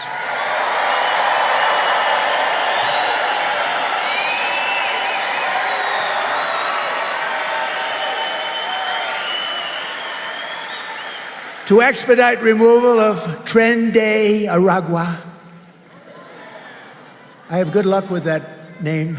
Some people can't do it. They said, sir, why don't we just, they say TDR. I say, no, that doesn't sound too good. That sounds like a drugstore. I don't want to do that. Of course, nowadays, if you look at our drugstores, they do pretty good there. Do you see the drugstores? You can't get anything in certain places. You can't, most places. They have to put up glass in front because everything's taken. They walk out, they just take it. Do you know, she's the one that passed a law in San Francisco, destroyed, where if you steal $950 or less, you're not going to be prosecuted. Can you believe it? I don't think that Carrie Lake agrees with that particular law. You're not into that, are you? I think she's a tough one. This is what you need. I hate to say it. She's tough as hell. This is what you need. You need it. I watched her debate. I haven't even spoken to her. So I watched your debate, though, at about 3 o'clock in the morning. I watched that debate. It's, you know, the TiVo or its equivalent. I give it the greatest invention in history, TiVo or its equivalent. I watched your debate due to that kind of thing that we can do nowadays. You destroyed that poor guy. Man. You know, they have an expression, if that were a fight, they would have stopped it. But that was a destruction. But I don't know how many people, you got to make that into a movie or something. Anybody that sees that would never vote for this guy. He's a total lightweight. And this woman has given up a lot. She had great success, everything she did. You got to get her in. You got to get her.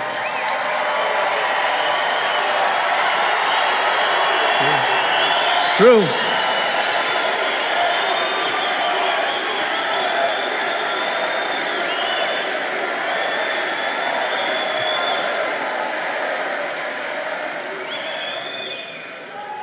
To expedite removal of the Tren de Aragua and other savage gangs, I will invoke the Alien Enemies Act of 1798. Can you imagine?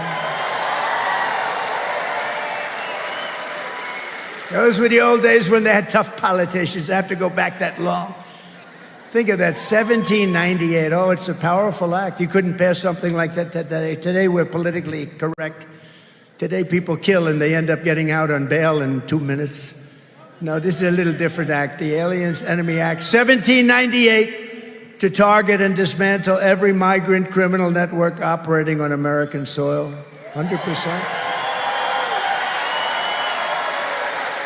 And in honor of the great people of Aurora, Colorado, we will call this Operation Aurora, because they were the first to suffer with this group of thugs.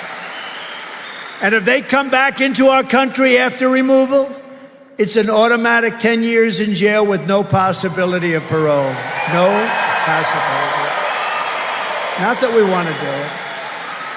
But by the way, not that we want to do it. We all have big hearts, but it's not sustainable. We're not going to have a country. It's not sustainable. You see what's going on with the cities? New York has a $3 billion bill. I always heard New York is low on funds. A $3 billion bill, and the federal government's not going to pick it up. And I'm hereby calling for the death penalty for any migrant that kills an American citizen or a law enforcement officer.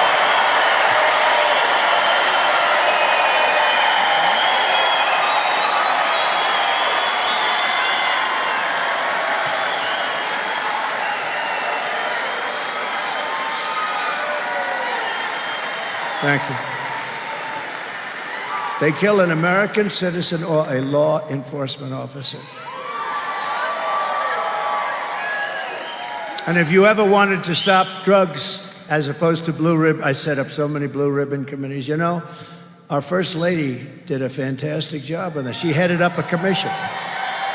And she got the number. And by the way, she wrote a great book. Go buy it. It's called Melania. And she says very nice things about me. I was worried. I wouldn't have. If she didn't, I wouldn't be talking about that book at all. I'd pretend it never happened. No, she's great. And she wrote a great book. I think it's the #1 bestseller now. Can you believe it? So go buy it. Melania. Go buy it. But Kamala's actions as the border czar are especially egregious. It's a betrayal of the brave men and women who devote their lives to securing our borders. They are treated so badly, so badly. They are treated so badly. It's so horrible. They're heroes, but they're not treated like heroes. But I tell them all the time, the people know you're heroes. It's the radical left lunatics that don't treat them properly. I call them the heroes of ICE and the heroes of Border Patrol. They're incredible. And these courageous patriots, they risk their lives to keep America safe and our borders secure. And then Kamala came along and demanded that they aid and abet the invasion of our country, which really is what they're told to do, which they have dedicated their lives to prevent. And they are not happy. And she only bothered, if she only just did this, all she had to do is go to the border for the first time. It took her, 3.5 years to go there? And then she went to a place that I'd love to go for dinner sometime with you people. She never went. She didn't go to the border for the whole time. It was a great insult. And I used to call them all the time. In fact, they thought I was a pain in the ass. I'd call them, how's the border going, fellas? How's it going, Art? How's it going, Brandon? How we doing? Paul, how we doing, Paul?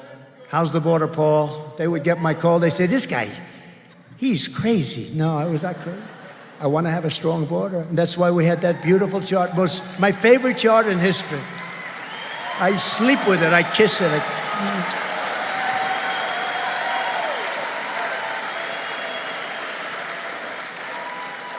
Even if that chart had bad numbers, I would have loved that chart. That was my all-time favorite. Every night I'd take it to bed with me. I'd kiss it.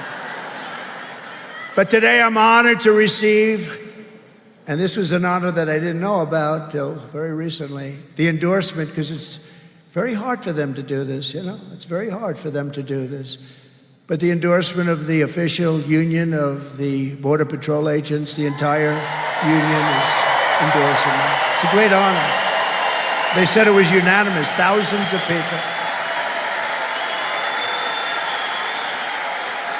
Thank you.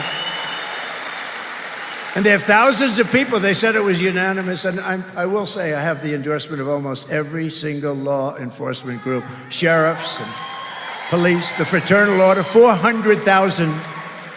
And it's hard for them to do endorsements. It's not an easy thing to do, but there comes a point when you have really no choice. I'd like to thank the former president of the National Border Patrol, a friend of mine, Counsel Brandon. It's an incredible council, actually. Brandon Judd, who's here someplace. Brandon. Thank you, Brandon. And I'd like to formally introduce the new president of the council, another friend. They become friends of yours. It's like you're in a war together. When I was here, when I was running things, that border was a big deal to me. We wouldn't let people in.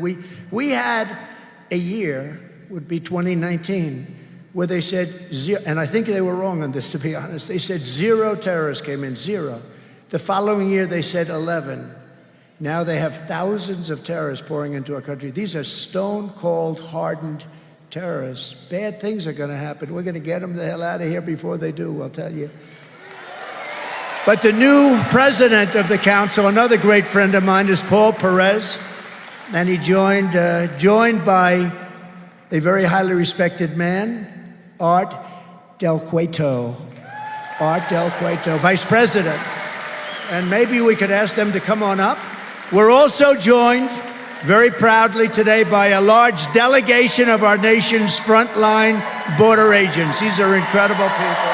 So let's show our appreciation for their unbelievable service to our country.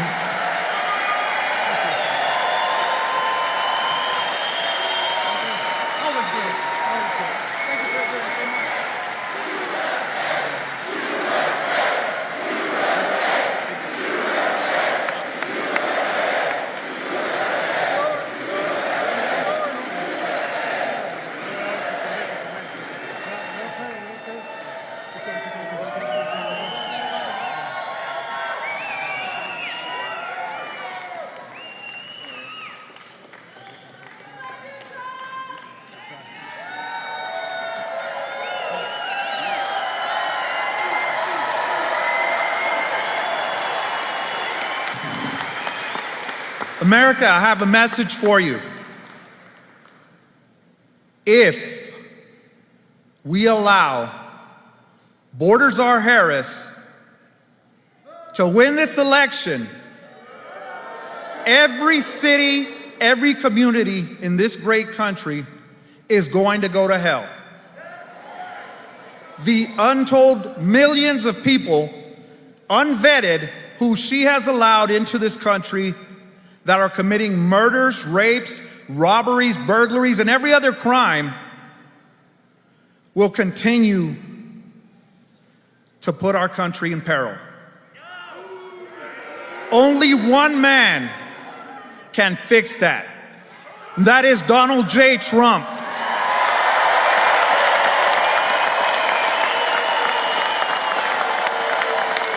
He has always stood with the men and women who protect this border, who put their lives on the line for the country. A man who knows about putting his life on the line for what is right. This November, we have a choice to make. Continue the chaos, allow the criminal cartels to control the border, to allow drugs and fentanyl across our country, or put an end to it once and for all.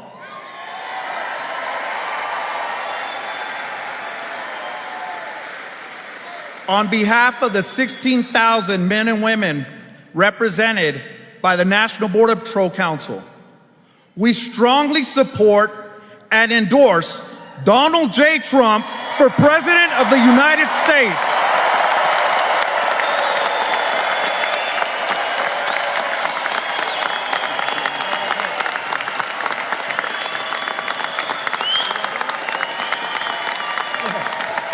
Good job.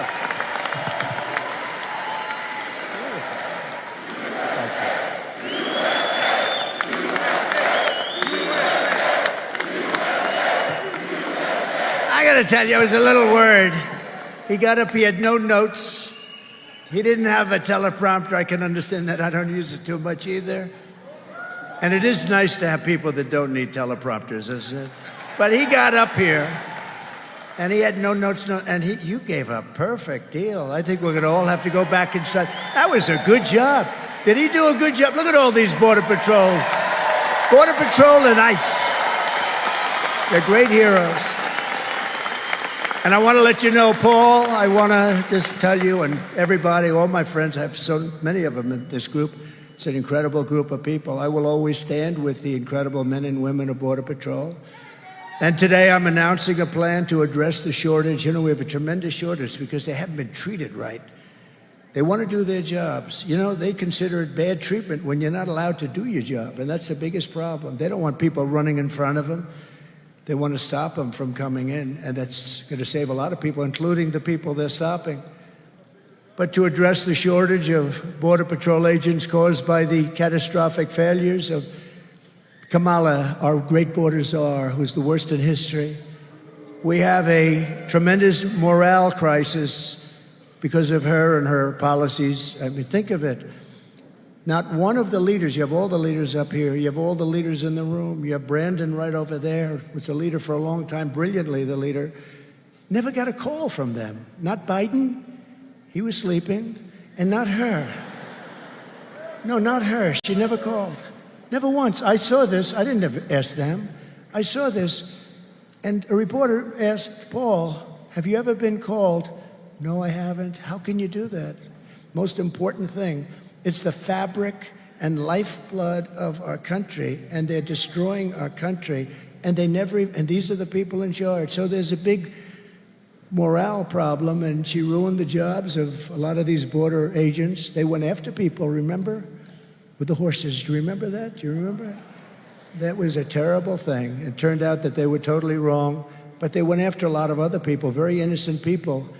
They go after those people, but they don't go after the criminals that are coming in to kill. They don't go after them. So in order to meet the goal of hiring 10,000 new agents, we need the agents. We need them badly. And keeping our incredible veteran agents on the force. Don't leave us.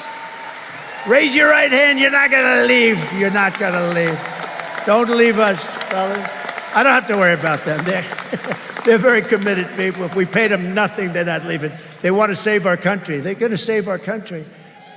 But after I win, I will be asking Congress immediately to approve a 10% raise. I haven't had one in a long time for all agents.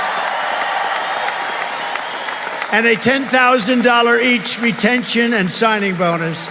So we're going to retain them. We're going to retain them. It's almost like being a great baseball player or football player, but not quite as much money, but not bad, right? No, we're going to retain them, and they deserve it. They've been treated unbelievably badly, and the fact that they continue.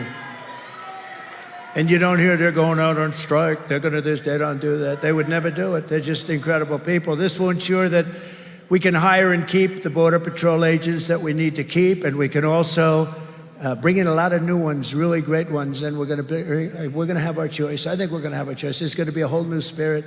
This is a group that really needs spirit because they're protecting us, they're protecting our lives, they're protecting our country. So we're going to be doing that.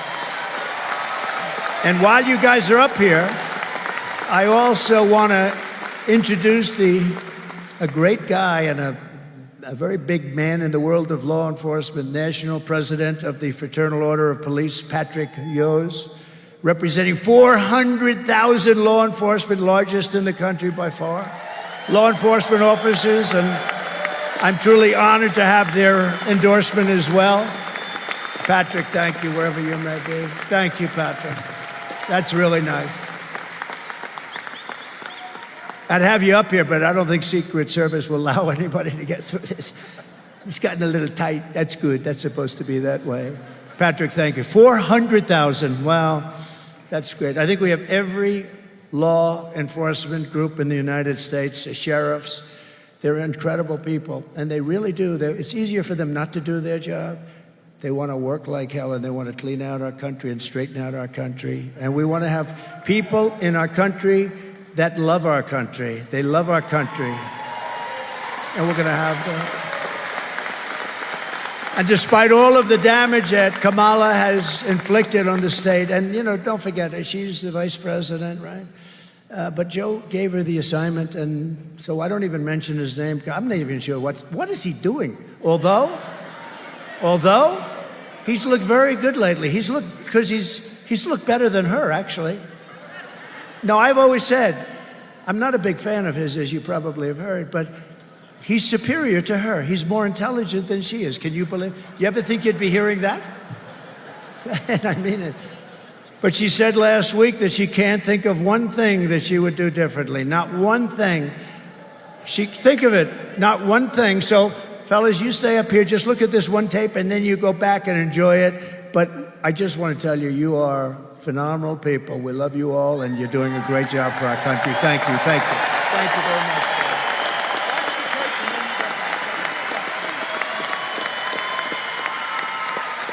Would you have done something differently than President Biden during the past 4 years?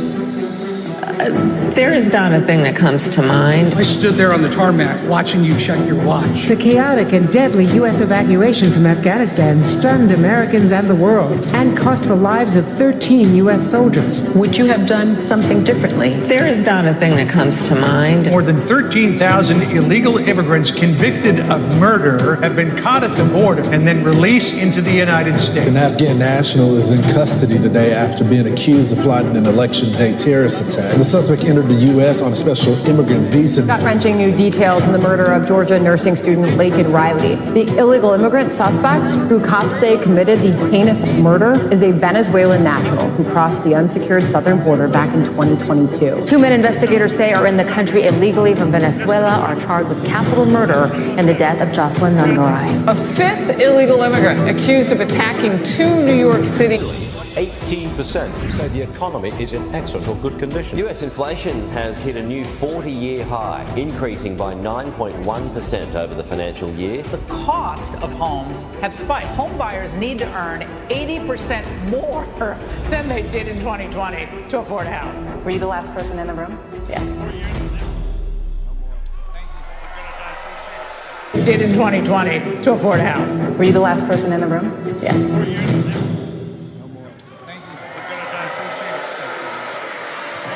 Down there. Yeah. Appreciate it, Paul. Thank you. Thank you. You be blessed, sir. You be blessed.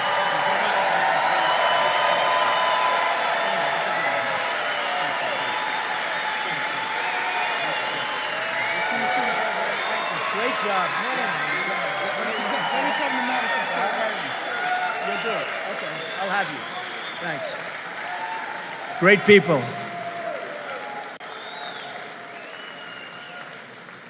By the way, I see a couple of other people. Do you mind if I introduce to Cash? Stand up, Cash. Cash Patel.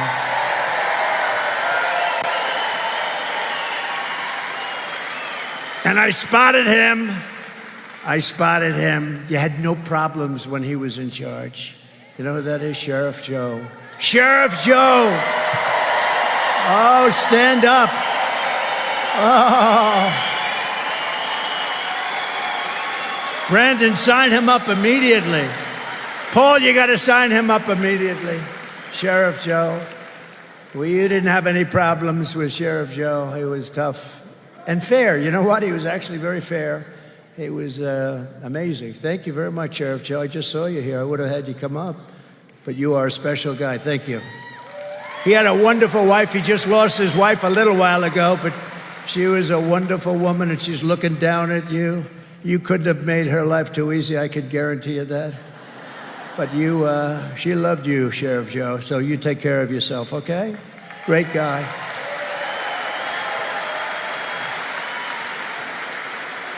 So the answer that she would do nothing different is totally disqualifying. So think of it. We have the worst president in the history of our country by far. The happiest man is Jimmy Carter because he was brilliant by comparison.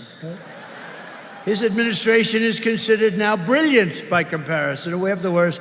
And she says that she would do nothing different than the worst president that we've ever had. We have a right track, wrong track, where he sets a record every week for the wrong track. And she says that because it wasn't that she really meant that. What she really wanted to do, but she couldn't think of anything. When I heard that question, I said, oh, this is going to be a bad answer for me. Meaning she's going to knock this one out of the park. And she said, no, I want to be the same as Joe Biden. Anybody that votes for her, you should have your head examined. She wanted other people.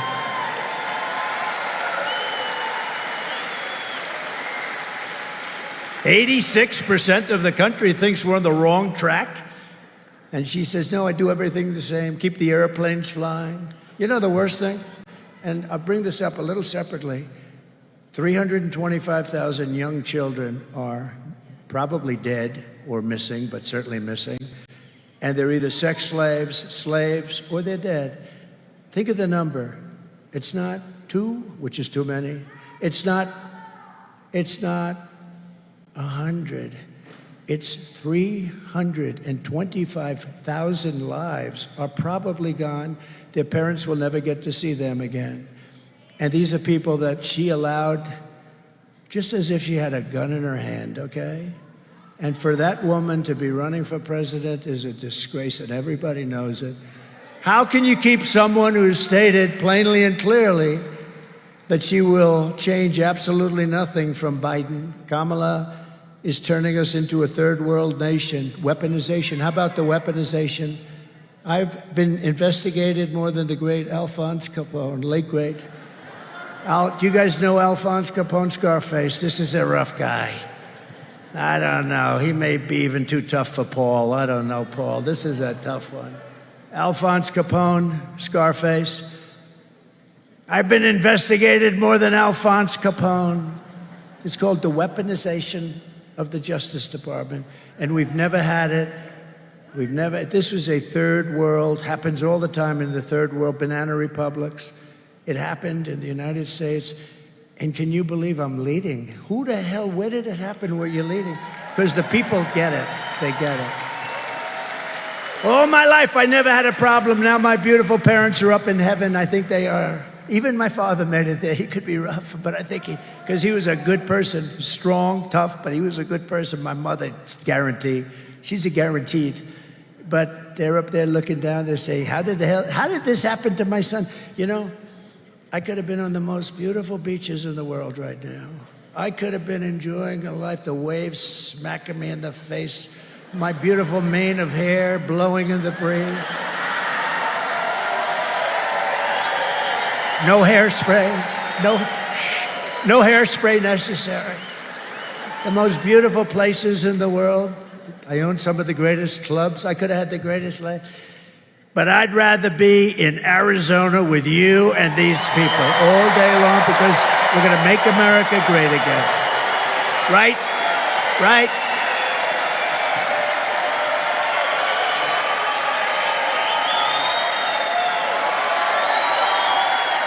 Thank you.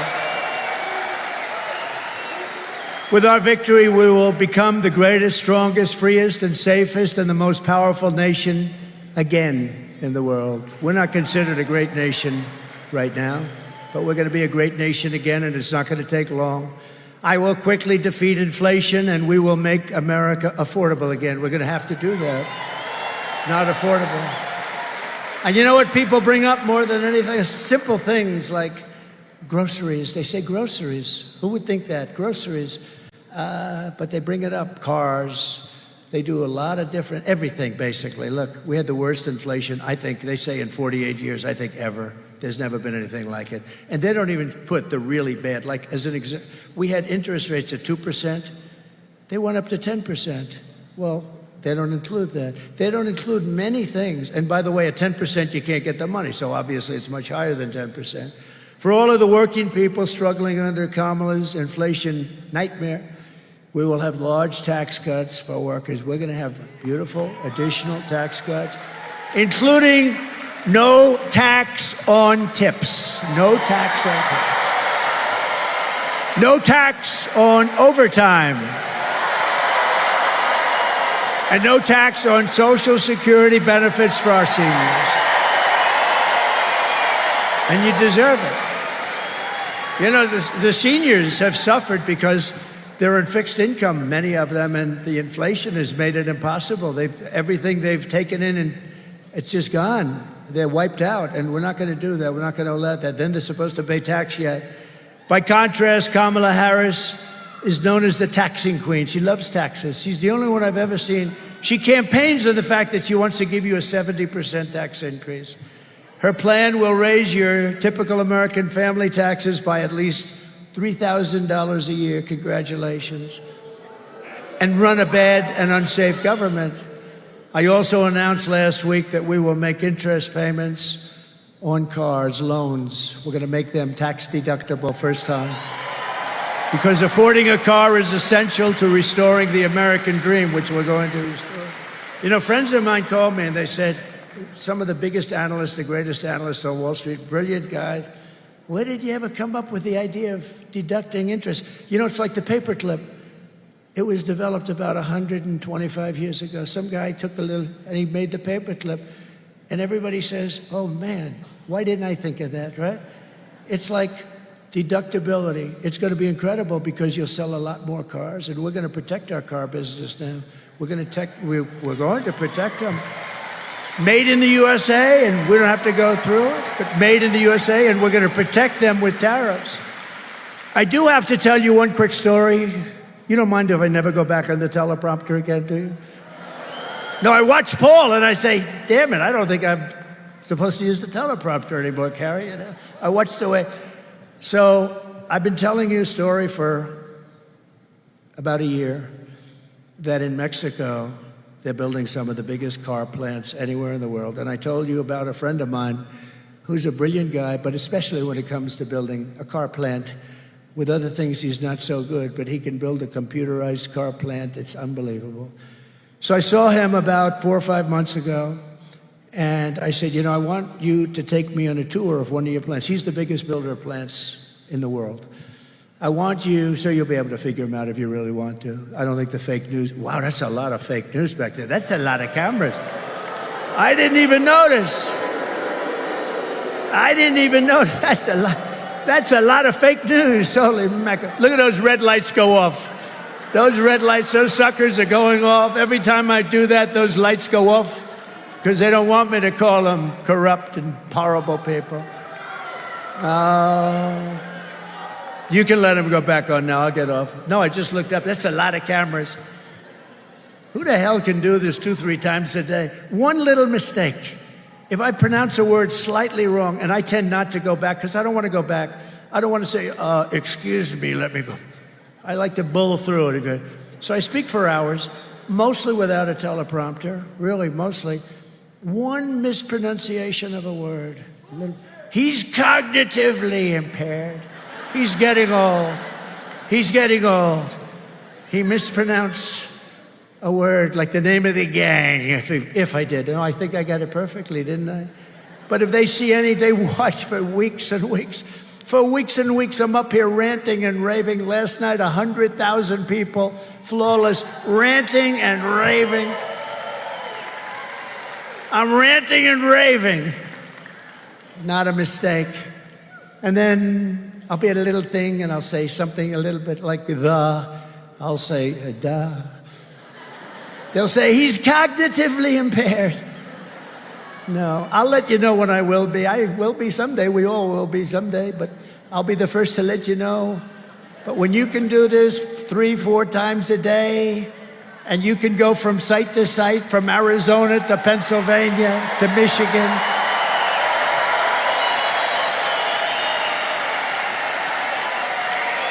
right?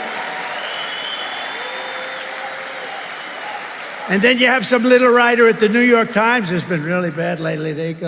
They follow every single word. Did he get, wait a minute. He said something wrong. I actually say things very right, and they'll use the same story but belittle it like it doesn't exist, but it all exists. But they love it, because Biden was obviously cognitively impaired. She should have reported him because that puts our nation in danger. We've never been so close to being in World War III than we are right now. And don't kid yourself, we have an election coming up, but we still have like 3.5 months left. And it's a long time in a nuclear world. And that would be a war like no other. And I'm not thrilled about the people representing us, even for a short period of time. But I just have to say, because you read so much, and now some people say he's the single greatest speaker of all time. Because you know what? Nobody's ever, I actually asked that question. Hundreds of thousands of people show up, and I assume it's for my looks. But I say, but I said it today to Brandon. I said, Brandon, it's funny. I look outside, you could fill this place up 3 times. If anybody would like to give up your seat, please. But outside it's packed. We put up television screens now. But I said to Brandon just a little while ago, I said, I draw all these people. I don't think I've ever had a story that Trump is a great speaker. I hear about great speakers like Churchill. I hear about a lot of great speakers. But I've never heard that Trump is a great... Uh-oh, now I'm in trouble, because you know what they're going to do? He's comparing himself to Winston Churchill. No, that's what they'll do. And someday they're going to figure... She said, because we love you, and I love you too. No, I've never had a story that and there's a reason these crowds are coming. And someday they're gonna figure, she said, because we love you, and I love you too. That's why I come. She said that. How good is that? Where is that woman?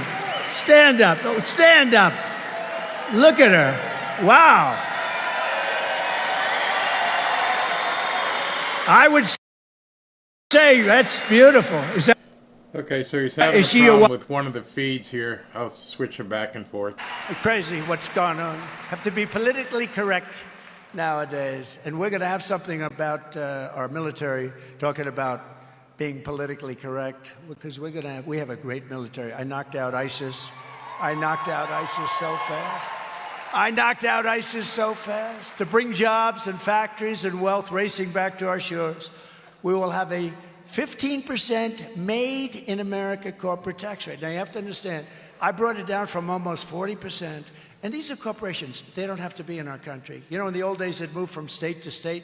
Now they move from take their taxes and raise them. And you know what they do? They'll say, that's okay. Let's go to Ireland. You know, the pharmaceutical industry moved to Ireland. Let's go to Europe. Let's go to Asia. Let's go to China. They want them so badly. So I moved it from 39, almost 40%, down to 21% and got it approved in Congress. But that doesn't make us great. It makes us good. It makes us competitive, sort of more than competitive. It was good. We had the greatest economy in the history of our country when I did that. We took in more revenue at 21 than we did at 39, which was amazing. People were pouring in. But here's what we're doing now. I'm moving it down to 15%, but only for those people who make their products in America. And in other words, a company, and by the way, you're going to see companies pouring back into our country. Somebody said, what are you going to do about the debt? We have a lot of debt, a lot of debt. And we were doing this, and then we got the China virus stuff, and that came out of nowhere. And we had to focus on that because people, and I wasn't really, other countries suffered so badly. Other countries, proportionally, they suffered worse than us. Who suffered worse than us proportionally? It's China. So, it's like one of those things.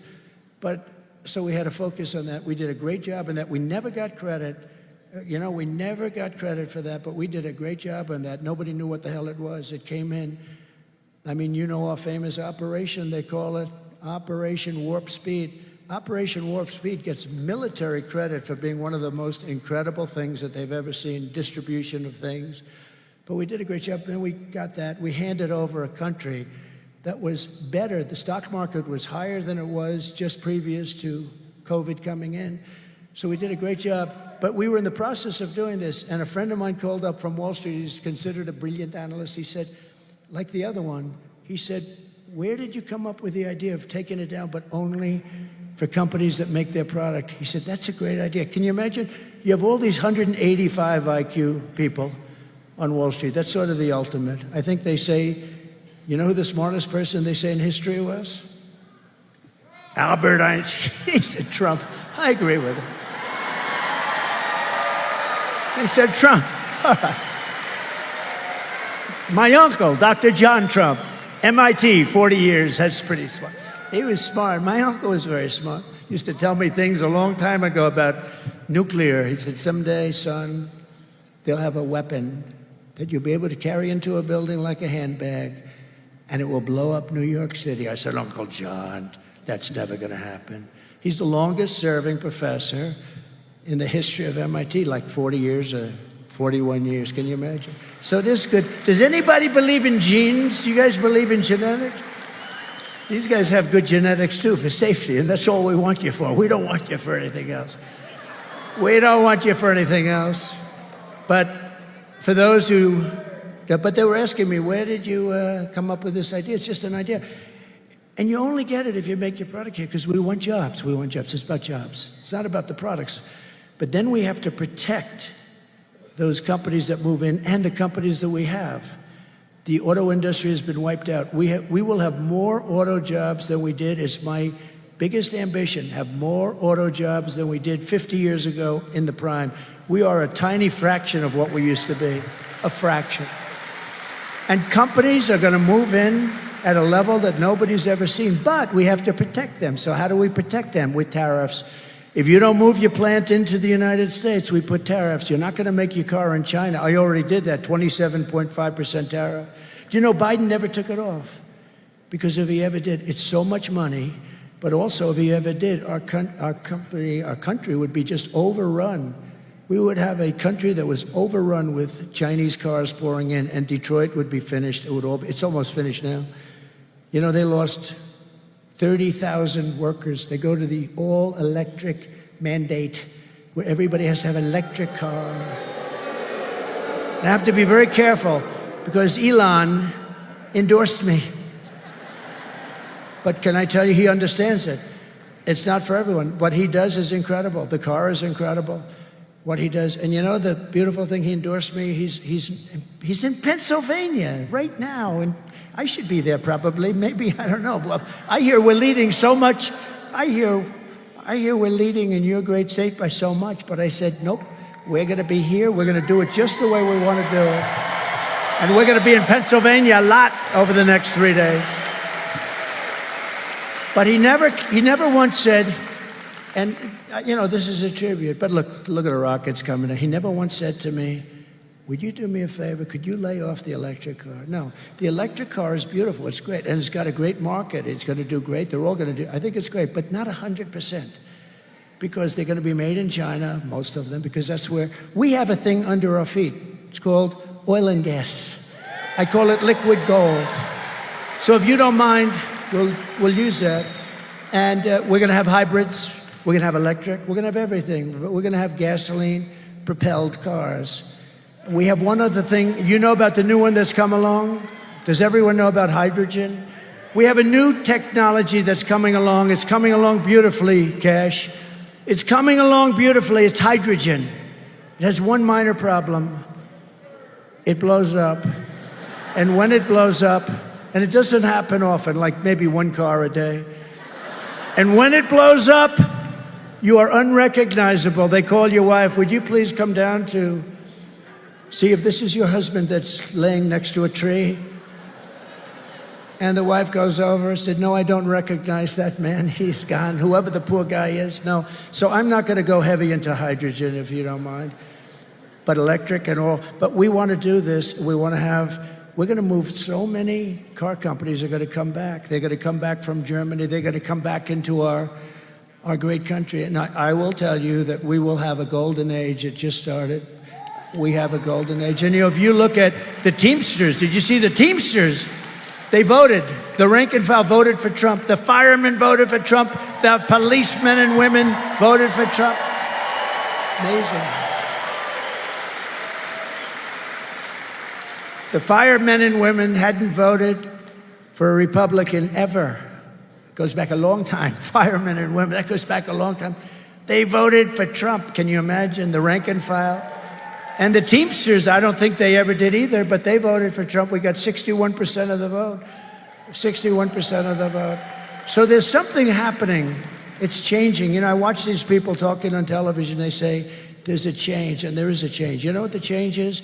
They want to see our country be great again. They want to make America great again, and they're seeing it. And they want to see our country be safe, too, and it's going to be safe. Because of them, it's going to be safe. So for all of this to happen, the car companies come back, our country be safe, Arizona must get out and vote. You got to get out and vote. That's all I don't want your money. Don't give me your money. We don't need money, we need votes. Got to get out and vote. All you need to do is make sure a couple of things happen. For instance, this woman that I just mentioned, Kari Lake, she's running. She did so well. She's been an incredible candidate. If you looked at their last race, that was a great race. But I want to just, if you don't mind, I'm going to have Carrie Lake come up just for a couple of seconds and say a couple of words. You got to vote her in. You got to vote her in.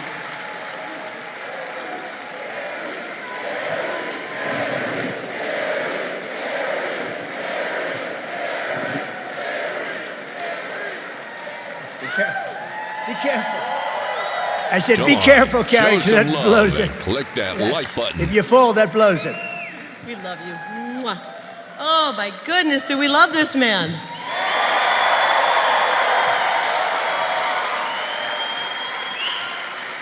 You know, I used to say, after the first term of President Trump, we just witnessed one of the great presidents in American history.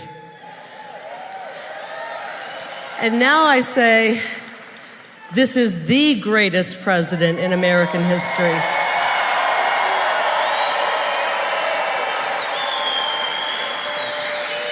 But I think it goes further than that.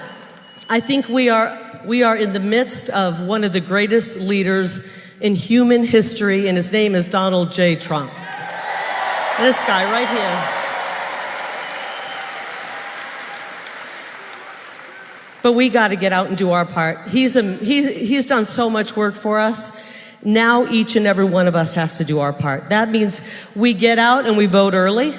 Can you do it? And then we call, how many of you have 10 friends? Okay. How many of you have 5 friends? Call every friend in your contact list and make sure they're going to get out and vote for Donald J. Trump and Carrie Lake for U.S. Senate. I want to go to Washington, D.C. and help President Trump secure our border, make our state safe again, make our state affordable again, and make our kids have access to the American dream. We love you, President Trump, and we're going to win Arizona for you. Thank you so much.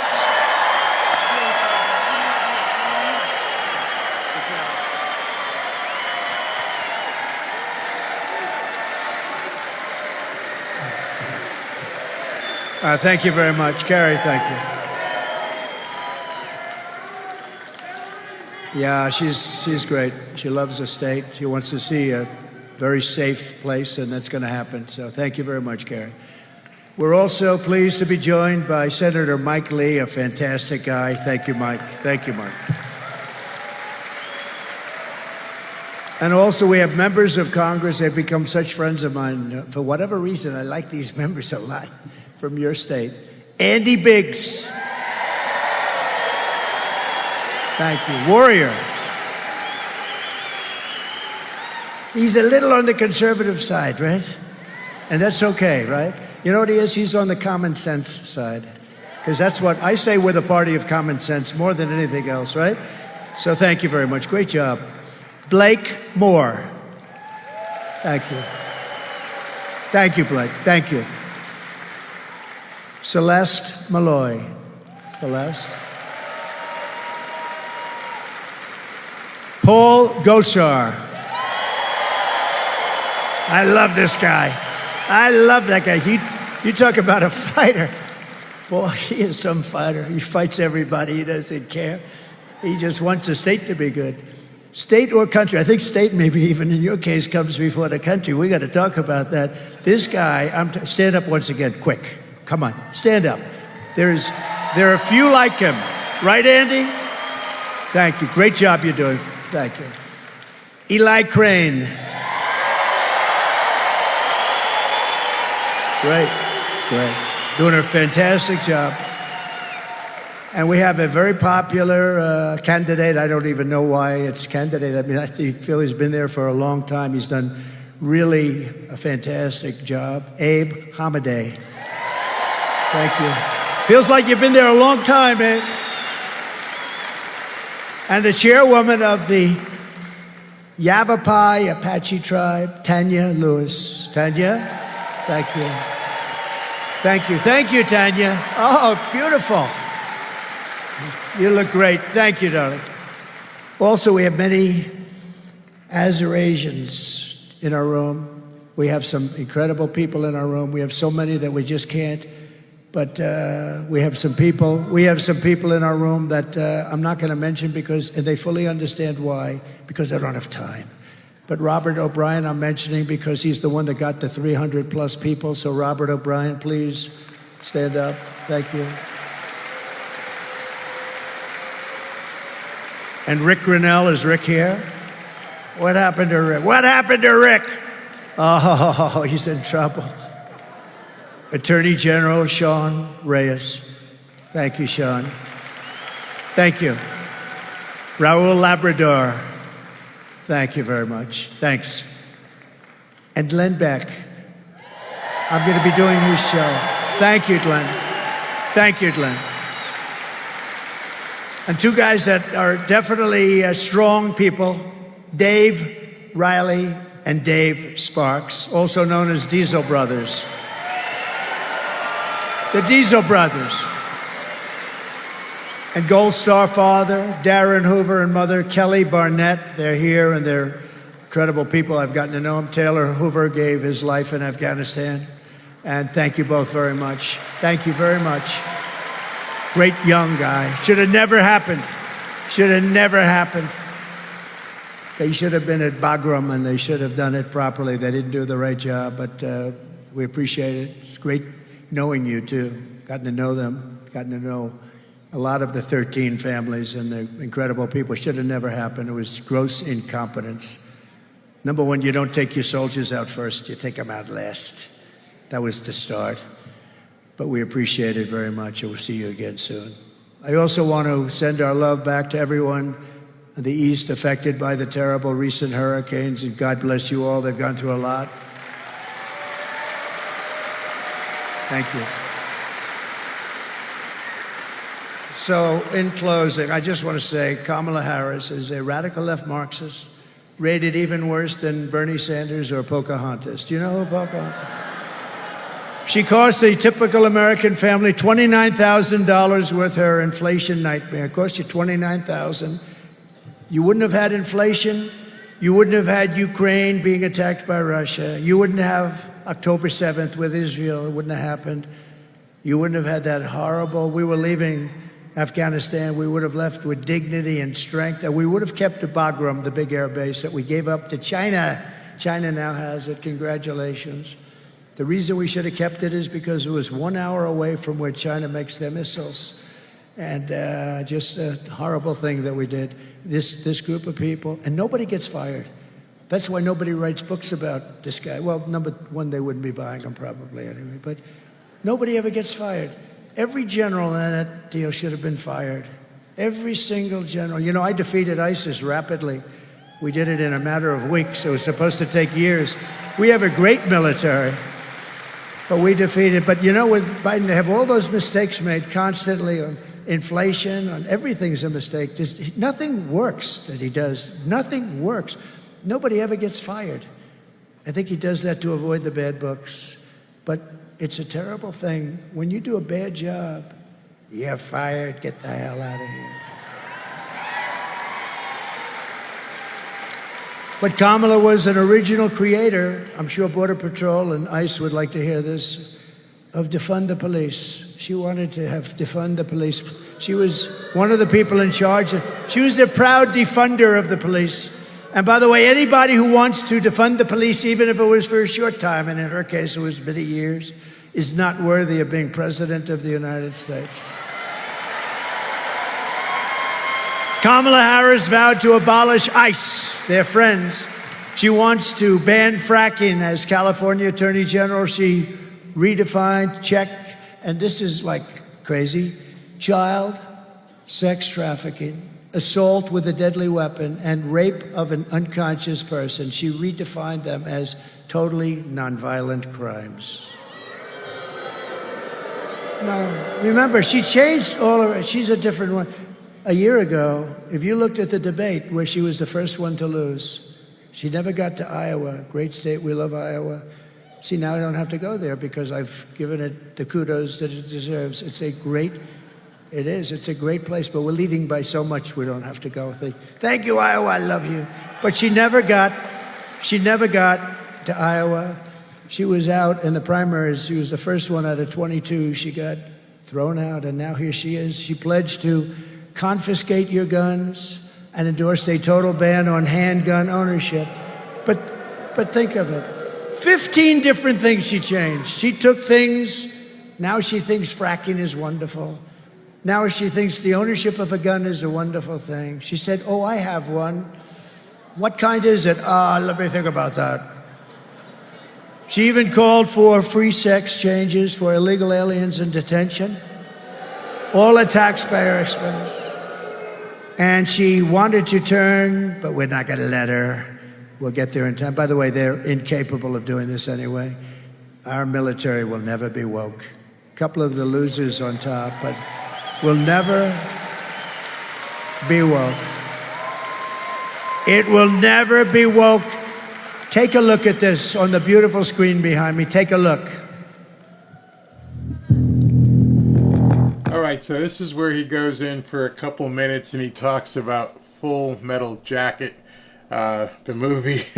And he's got some rather unflattering cuts of the guys on, how can I say this? Guys, some Transformers who are in military uniform, and then they do that quick change thing on TikTok where they're looking like soldiers, and then they do the quick change and they come back looking like RuPaul.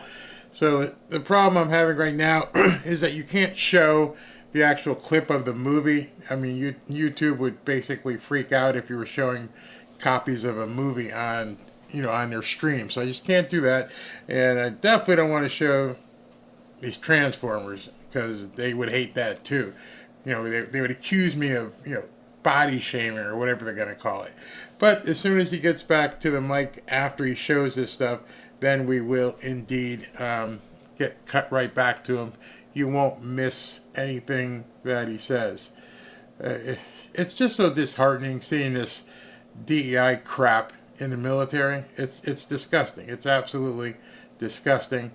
My dad served in the military. My brother is still in the military, went to West Point.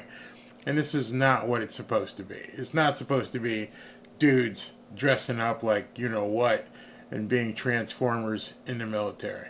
He's back, ready to go. All right.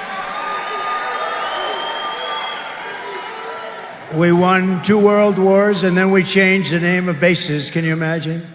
And in North Carolina, they want the name Bragg. We took it out, Fort Bragg. It's now got a different name. It's now got a different name. We'll have to see about that. I think we're going to change that name back. And Kamala also lied about, I hate to bring it up because it's sort of so simple. They could say, oh, he speaks in such simple terms. But she said she had a job at McDonald's, and it was a lie. She never worked at McDonald's. So I bring it up.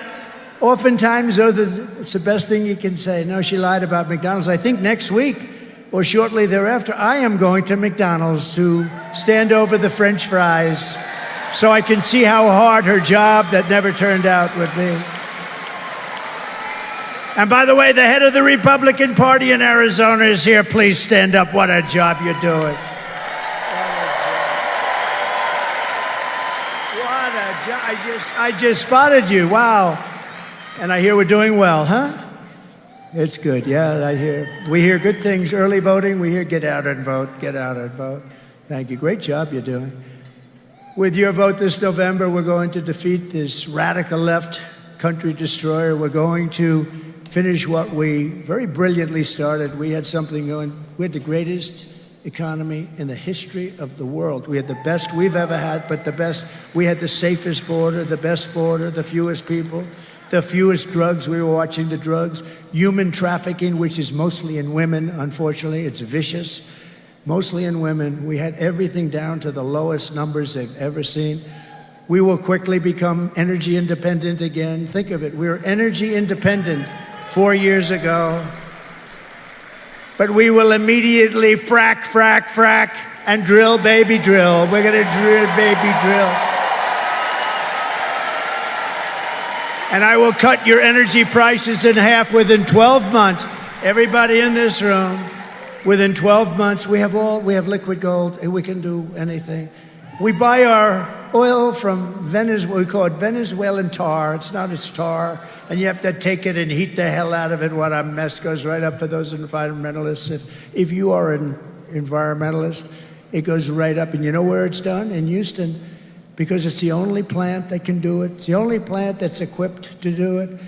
I will cancel Kamala Harris's insane electric vehicle mandate immediately. All forms of cars.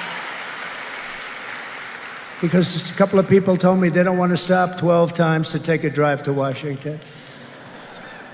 You don't want to drive to various parts of the country when you can drive and have gasoline left over. You don't want to stop 19 times.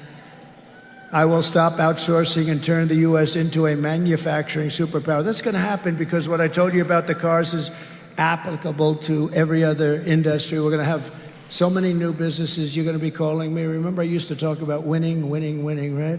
Same thing. Please, sir, please, we can't take any more companies coming into America.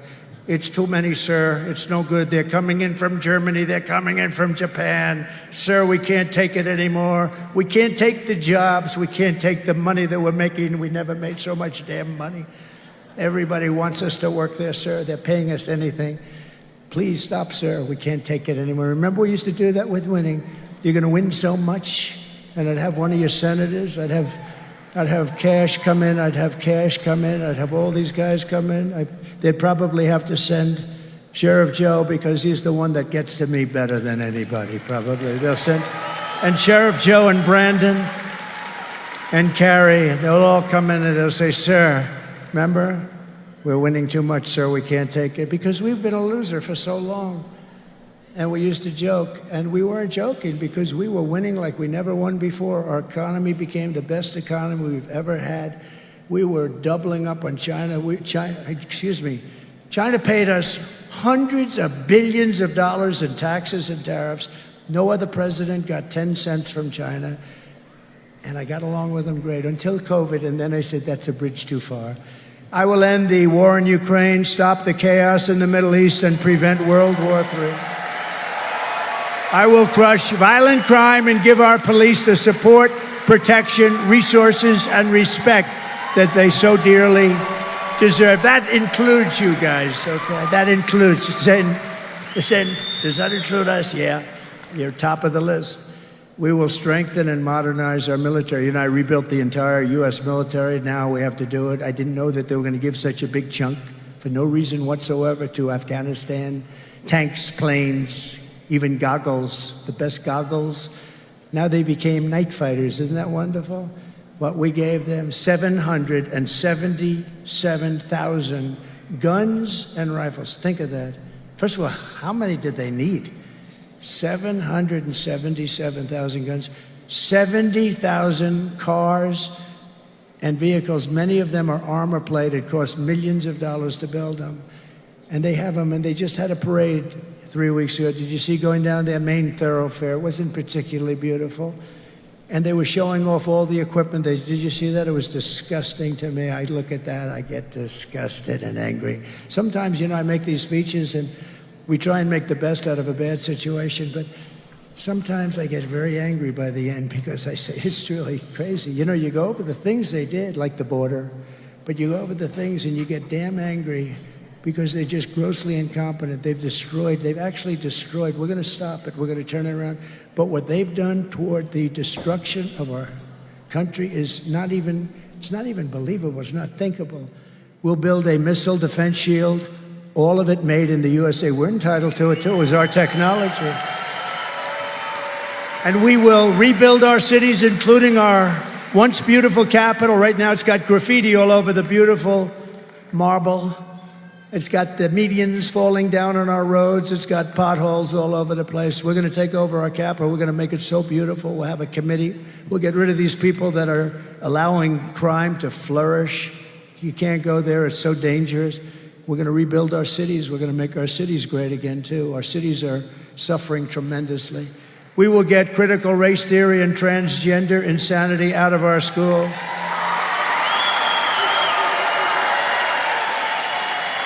And we will keep men out of women's sports, I guarantee you that.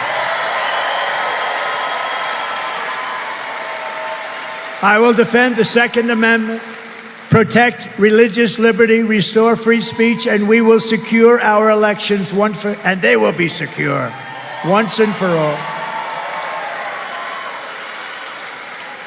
Under the Trump administration, we will put American citizens first, American children first, American patients first, American taxpayers first, American workers first, and American communities first. We will put them first. We love those people. And we will put communists, Marxists, and fascists last. And we'll keep them there, too. We're going to put them last and keep them there. We will defend our territory. We will defend our families. We will defend our communities. We will defend our civilization. We will not be conquered. We will not be occupied. We will not be invaded. We will reclaim our sovereignty. We will reclaim our nation. And I will give you back your freedom and your life. We're going to give you back your freedom.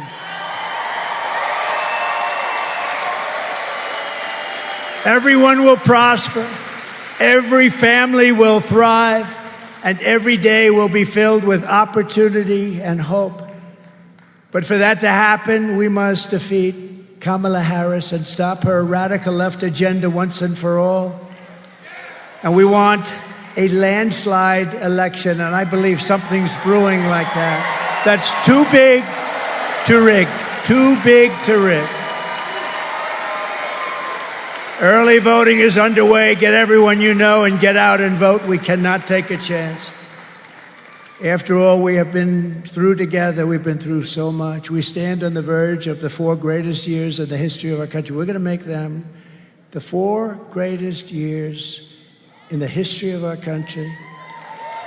With your help, from now until Election Day, we will redeem America's promise and we will take back the nation that we love. Nothing will sway us, nothing will slow us, and no one will stop us. We will press forward toward our magnificent American destiny, and together we will win, win, win.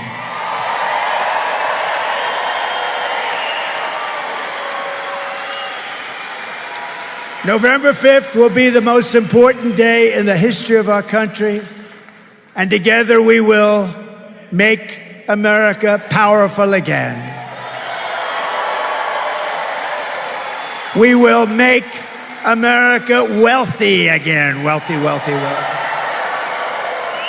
We will make America healthy again. We will make America strong again. We will make America proud again. We will make America safe again. And we will make America great again. Thank you very much. Thank you. Thank you, Arizona. Thank you. God bless you all. All right, so Trump goes for a little over 2 hours in Arizona, brings the heat. This might have been the first time I've heard Trump mention very directly the communists. I mean, he hit the communism very hard. He hit the gang stuff very hard. He also basically went after everything that Kamala is doing. And I think this is part of his closing moments. He's starting to close out the campaign, bringing the heat, coming hard with it, and letting everybody know not taking any prisoners. Doesn't care about the media, doesn't care about anything about closing this thing out. And there he is just jamming. Dude's feeling it. He's feeling it. He looks relaxed. He looks happy. He's dancing. He feels it. Put yourself in this man's shoes. You got people he's dancing all over the place. You got people all over trying to take him out. You know, it has to be, I just can't imagine having that on my shoulders, knowing that at any moment somebody's trying to jump out the side of something and end my life. And this guy is out here talking, got some big dudes around him this time. And the guy in the black hat, I wonder what kind of special forces type of guy he is, but it's not. Look at it. That guy in the red tried to get close. They blocked him off pretty quick. He's got some like Rambo security around him right now, which he needs. Oh, he's kissing a baby. He picked up a baby. He's dancing with the baby. I love how the Secret Service is like, oh my God, dude, get out of here. Get out of here. Put the baby back. He picked up a baby. He picked up a baby. You see what he's doing? He picked up a frickin' baby. I could not imagine having the job of protecting this guy and having to, watch every nook and cranny, make sure everything is perfect, and then a dude stops and picks up a baby. Unbelievable. He doesn't care. He knows he's got it. We just got to make sure we vote. We got to make sure that we come out hard against all this stuff. Kamala's out there giving a speech, and all she can do is just make stuff up. Now, I'll talk about it probably tomorrow, but now she's out there making speeches saying, he's afraid of me. He won't come out and afraid. He's hiding. And I'm thinking, what kind of freaking idiot must you be to consider Donald Trump talking in front of 100,000 people yesterday in Coachella, calling that man afraid? How stupid must your audience be to think this man is afraid? Man, she's lost. And now we've also got the media. You see their new attack net lately? So, Kamala Harris released her health information. When's Donald Trump going to release his medical information? And people are like, it's too late. You lost. There's nothing you're going to pull out your hat. There's nothing. You brought out, baby Barack Obama, and he couldn't do anything but piss the black people off. Just completely pissed them off. They're done. You know what was funny? Did I save this? I wanted to show you guys something. While he was talking, I saw something. Yeah, let me see if I can download this really quick. Show you my skills here in terms of being able to bring in different content. I just said this to you. If you guys came in late and you didn't see what I said I don't care about any polls. I don't care about anything because they're all full of crap. Because until somebody can actually acknowledge what the heck is going on with the black community and Hispanic community, every single poll I see is complete crap. All of it. It's crap. And so, as I'm basically just scrolling while waiting for Donald Trump to finish talking, because that's what I often do here, this pops up by none other than a CNN pollster. Listen to this. I mean, the bottom line is this. At this particular hour, if you believe the polling, Donald Trump's going to put up the best performance with black voters since Richard Nixon back in 1960. Not 68, since 1960. That's 64 years ago. Among Hispanic voters, Donald Trump's going to put up the best performance for Republicans since 2004 and George W. Bush. All right, so the sound was low, so I'm going to play that again. Let you guys hear this. I just fixed the sound. All right, listen to this. I mean, the bottom line is this. At this particular hour, if you believe the polling, Donald Trump's going to put up the best performance with black voters since Richard Nixon back in 1960. Not 68, since 1960. That's 64 years ago. Among Hispanic voters, Donald Trump's going to put up the best performance for Republicans since 2004 and George W. Bush. As they say in all the court dramas, I rest my case. Done, over, kaput. You can't change my mind until somebody can show me how she makes that up. I'll do a whole show on it again tomorrow so you guys can see. But finally, CNN, here it is, October 13th. A little under a month before the election. CNN goes, got something to tell you. Barry's been talking about, the crushing blow that the blacks are going to bring to Kamala Harris. And we checked out what Barry said and they're like, oh shit. He's got the best black voter margin since 1960. That's 64 years, as the man said. Oh yeah, by the way, he's also got the best Hispanic rating since 2004. Who's been telling you that for months?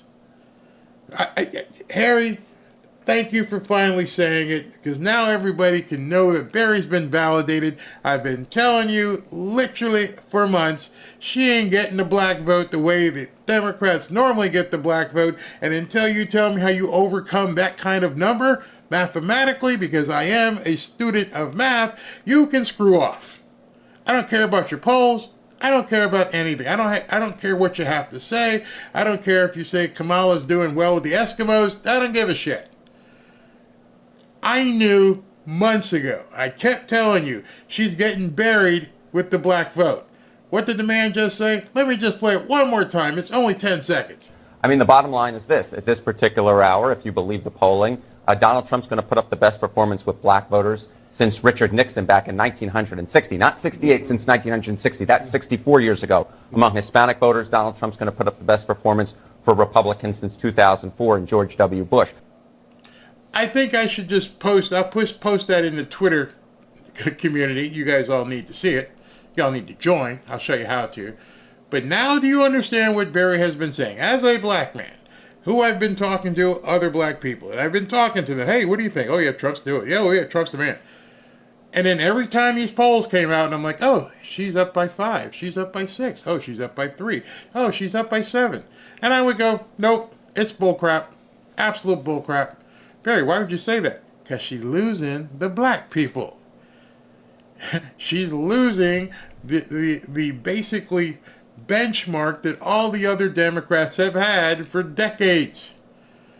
You cannot lose that much of a swath of baked in numbers and taking it off and then say, okay, we're going to replace them with white dudes from Harris? No, can't replace them. We're going to replace them with newcomers? No, can't replace them. That's too big of a gap. You can't over-cheat that. You can't make it up. I'll show you mathematically tomorrow. That's what I will do. I will do a show tomorrow and mathematically show you what every Democrat candidate has done for the last 20 or 30 years. Even the ones like Dementia Joe, who only won by a couple points. Now, if you believe that the cheating was incredible in 2020, if you, like I, understand that they did some amazing tomfoolery to get this guy to be elected at 3 o'clock in the morning, if you believe all that, then you also have to believe the numbers inside that. And the numbers inside that were, he got this much of the black vote to get to that point where they could cheat beyond cheat to get him in. She's getting only this much of the black vote. You see that gap there? I know it's rudimentary. It's my big fluffy fingers here. But that's what I've been telling you guys all along. I'm not a soothsayer. I ain't got a crystal ball. I just do math. And I do math well. I've done math well all my life. And every single poll I watched, every single pundit, blah, blah, blah, blah. And I would just say back to them, what about the black vote? And nobody would address it. What about the Hispanic vote? And nobody would address it. I got another demographic for you. I guarantee you, nobody talks about it. We live down here in South Florida, so I see it all the time. You know, outside of like San Francisco or maybe, Boston, maybe. South Florida's got the biggest concentration of gay people. And the difference is these gay people are businessmen, they're professionals, they got money, they own real estate, and they ain't about the communism stuff. In fact, they're pissed off about the Transformers. And nobody's counting them.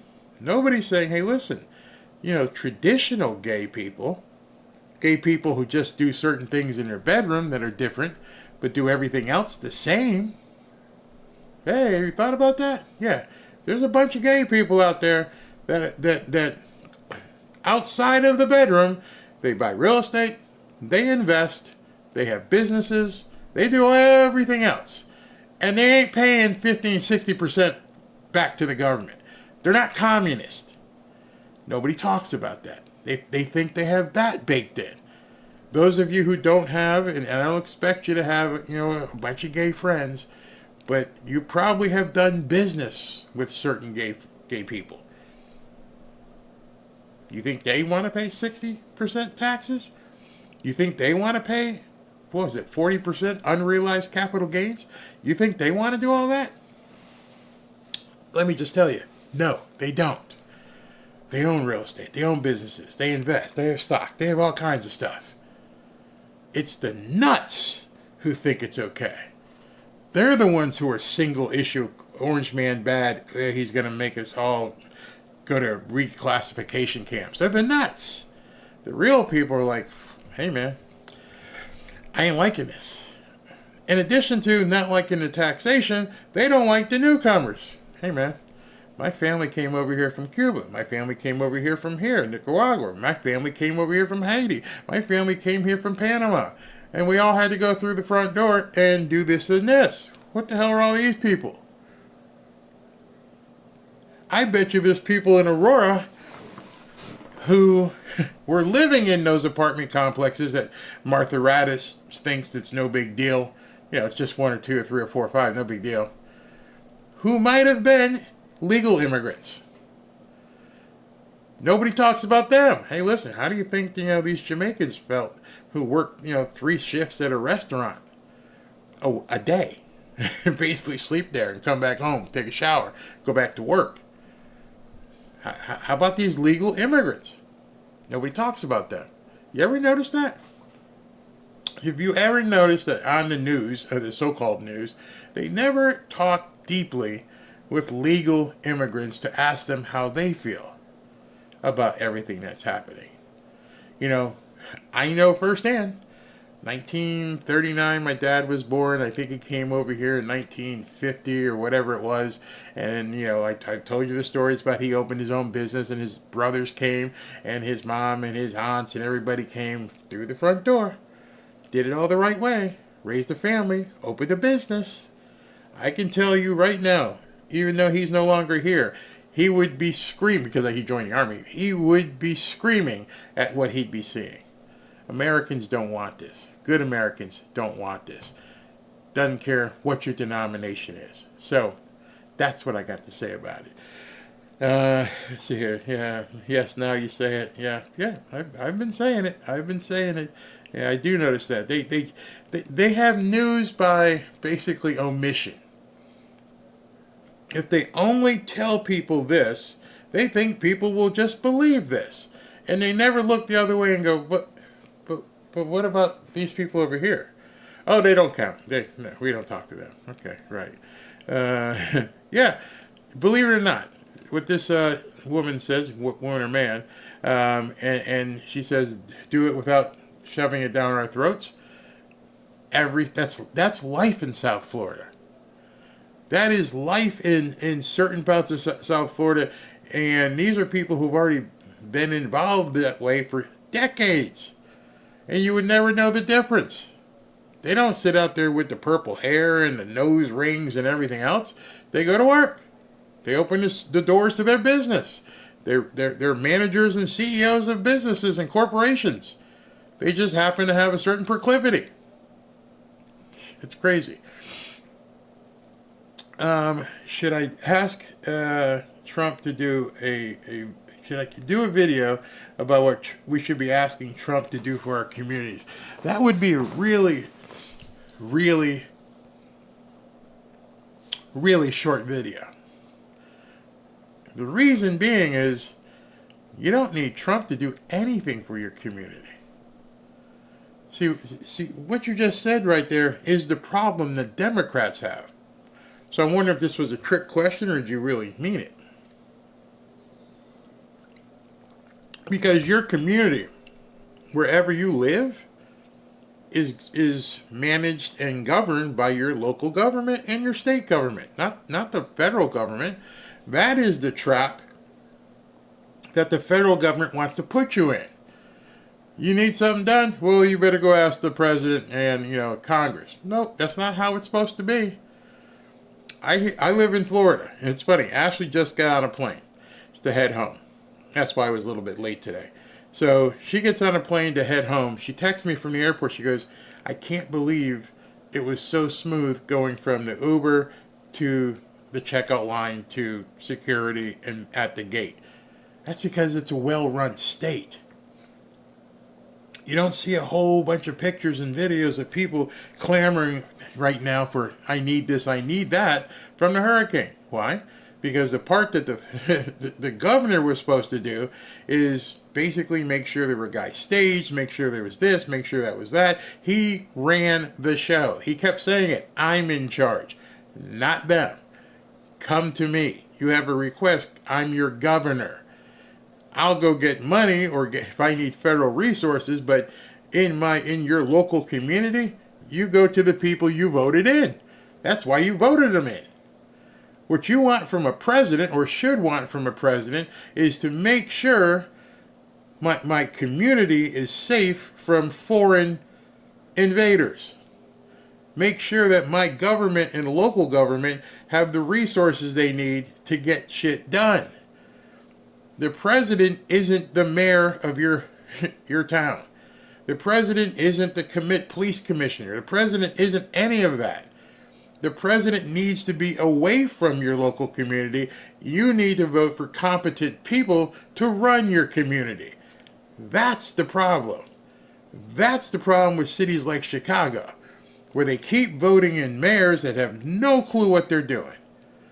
They keep voting in some of these red areas. They vote in people, again, just because they're black or Hispanic. When you vote that way, you're dependent upon somebody being able to do something. And they have no clue what they're doing. None whatsoever. Yeah, the gay people that I know are very protective of children. Yep, absolutely. They don't want this stuff. In fact, many of them feel it's a bad look upon them because they get associated with the nuts. I can't tell you how many people are like, man, I am so sick of this. I am so sick of them blaring this thing down people's throat. Here's the thing with that. We've heard it many, many, many times. Even Lady Gaga wrote a song about it. Born that way. Well, if you're born that way, why are you blowing a horn in my face telling me I need to accept it? I wasn't born that way. If I'm not born that way, why do I need to accept it? You do your business, I'll do mine. See, something's not working right there where they have to scream it at you. Hey, it's month of June and you got to do everything we want because you need to understand, we sleep with each other. I don't need to know that. I go to a restaurant. I see a date. I see a man and woman, man and woman, man and woman, man and man, woman and woman. I don't need to walk up to you. Hey, man, you sleeping with her? Dude, I don't know because you haven't told me. This guy over here with purple hair, he's told me these are my pronouns and this is how you have to treat me. But you haven't told me, so I don't know. What? It's none of my business? Oh, yeah, you're right. I don't give a shit. It is none of my business who the two you guys are doing. And it's none of my business what y'all doing. So why you got to tell me? Why do you have to run it down my throat and paint all these different things and do all this stuff and craziness? What, when the people over here are living their life the way they want to live it, they may be dominatrixes and all kinds of stuff, but you know what? They're not telling me. That's their business. They're just having dinner together. Over here, you're over going, clown show. And then telling me I can't look. Man, you acting like a clown over there. Oh my God, you just dead name me. You slut shame me. And my protons are fee, fi, and fo. And sometimes fum. I can't deal. I can't deal with you nuts. Absolutely. Yeah. What happens in that bedroom, that boudoir, is your business, unless of course you're doing a Tim Waltz imitation. Then I got a problem. Then we need to talk. No, we need to do more than talk. Now I need to, do something to you.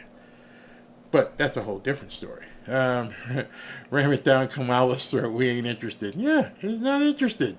I mean, that's really interesting, is that you say it that way. Yeah, I don't want it in my face. Is that most of you would probably be very happy living your life, never seeing a Transformer. You're not going to any Transformer shows. You're not gonna, look at some Transformer movie. You don't need to see Transformer commercials. What are you trying to convince me of? Now you will turn on the television and you see every other commercial. Number one, they're people of color, and they look like you, and they also happen to be of a certain proclivity. Why? Why can't you just tell me that, hey, here's the product. Product works. It's very good. Yeah, it tastes great. Why does it have to be a product that certain people use? Don't everybody use, detergent? I mean, seriously. Oh, it smells good. That's fine. Hey, it works. It cleans your clothes. You smell good. You shower. You shampoo. Do I care what you're doing in the shower with whomever? Or you just care that the shampoo works? Is your hair different? I mean, just because you do different things? No, I'm pretty sure. Just tell me it works. Just no head, no shoulders. Whatever it is. It doesn't make any sense. There's an agenda. And that agenda is to turn America upside down, inside out. And it's been working. And that's another reason why they don't like Trump, because it's not about the proclivity. It's about stopping people from, It was funny. I took my grandson today to buy a suit for homecoming. And as we're walking in, I saw something so refreshing that you don't ordinarily see anymore because, it's like taboo. And there was a maternity shop next to where we were shopping for the suit. And as I looked over, I saw a woman walking into the store, and she was bumped. She had the baby bump. And on the sign, it said, and no, not kidding here. It said, "Birthing people rejoice." And the woman walked up to the store, looked at the sign and went, shook her head and walked away.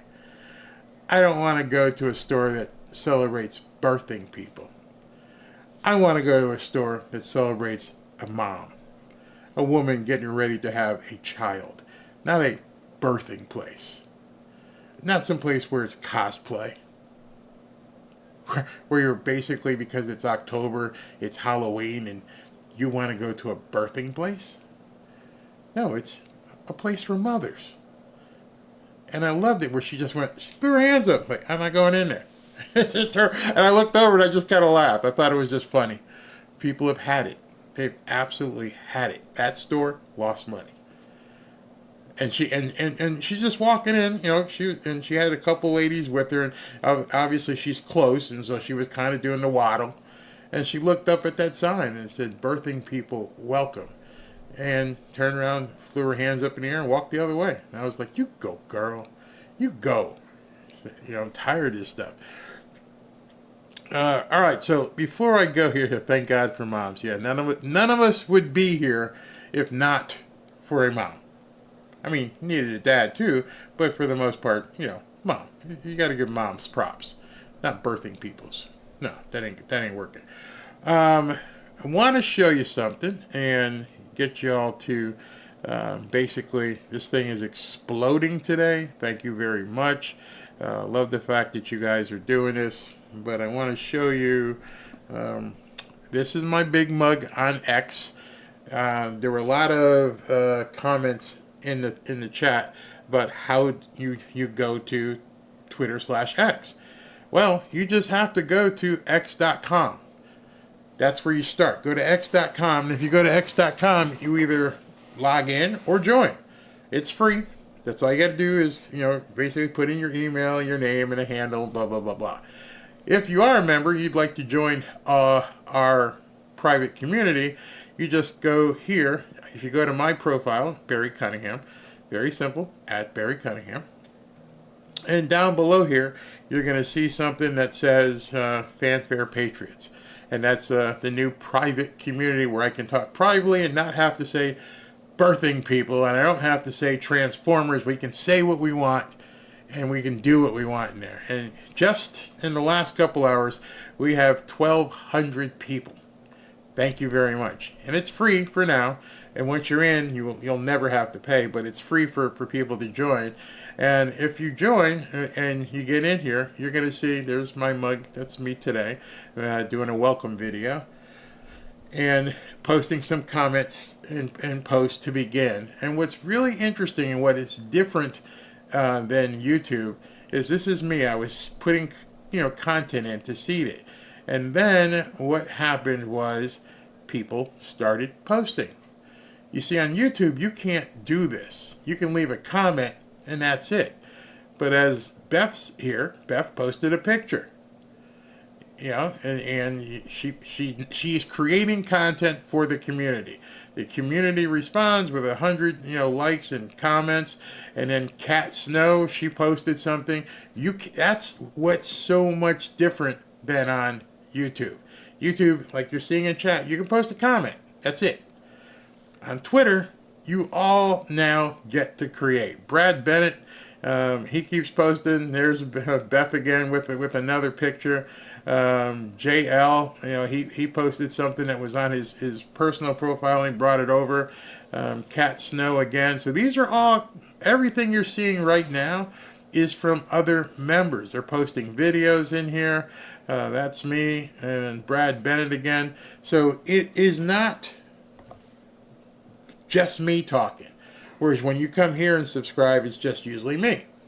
This is everybody else. All your other members are interacting and talking and posting stuff. And the great part about it is, you can post. Don't post cat videos and stuff like that. But if you see something in the news, post it. Let us see it. We don't. We're not on it 24/7. Your other co-members may like something, and if enough people like it, I may look at it and go, yeah, maybe I need to make a YouTube video about it.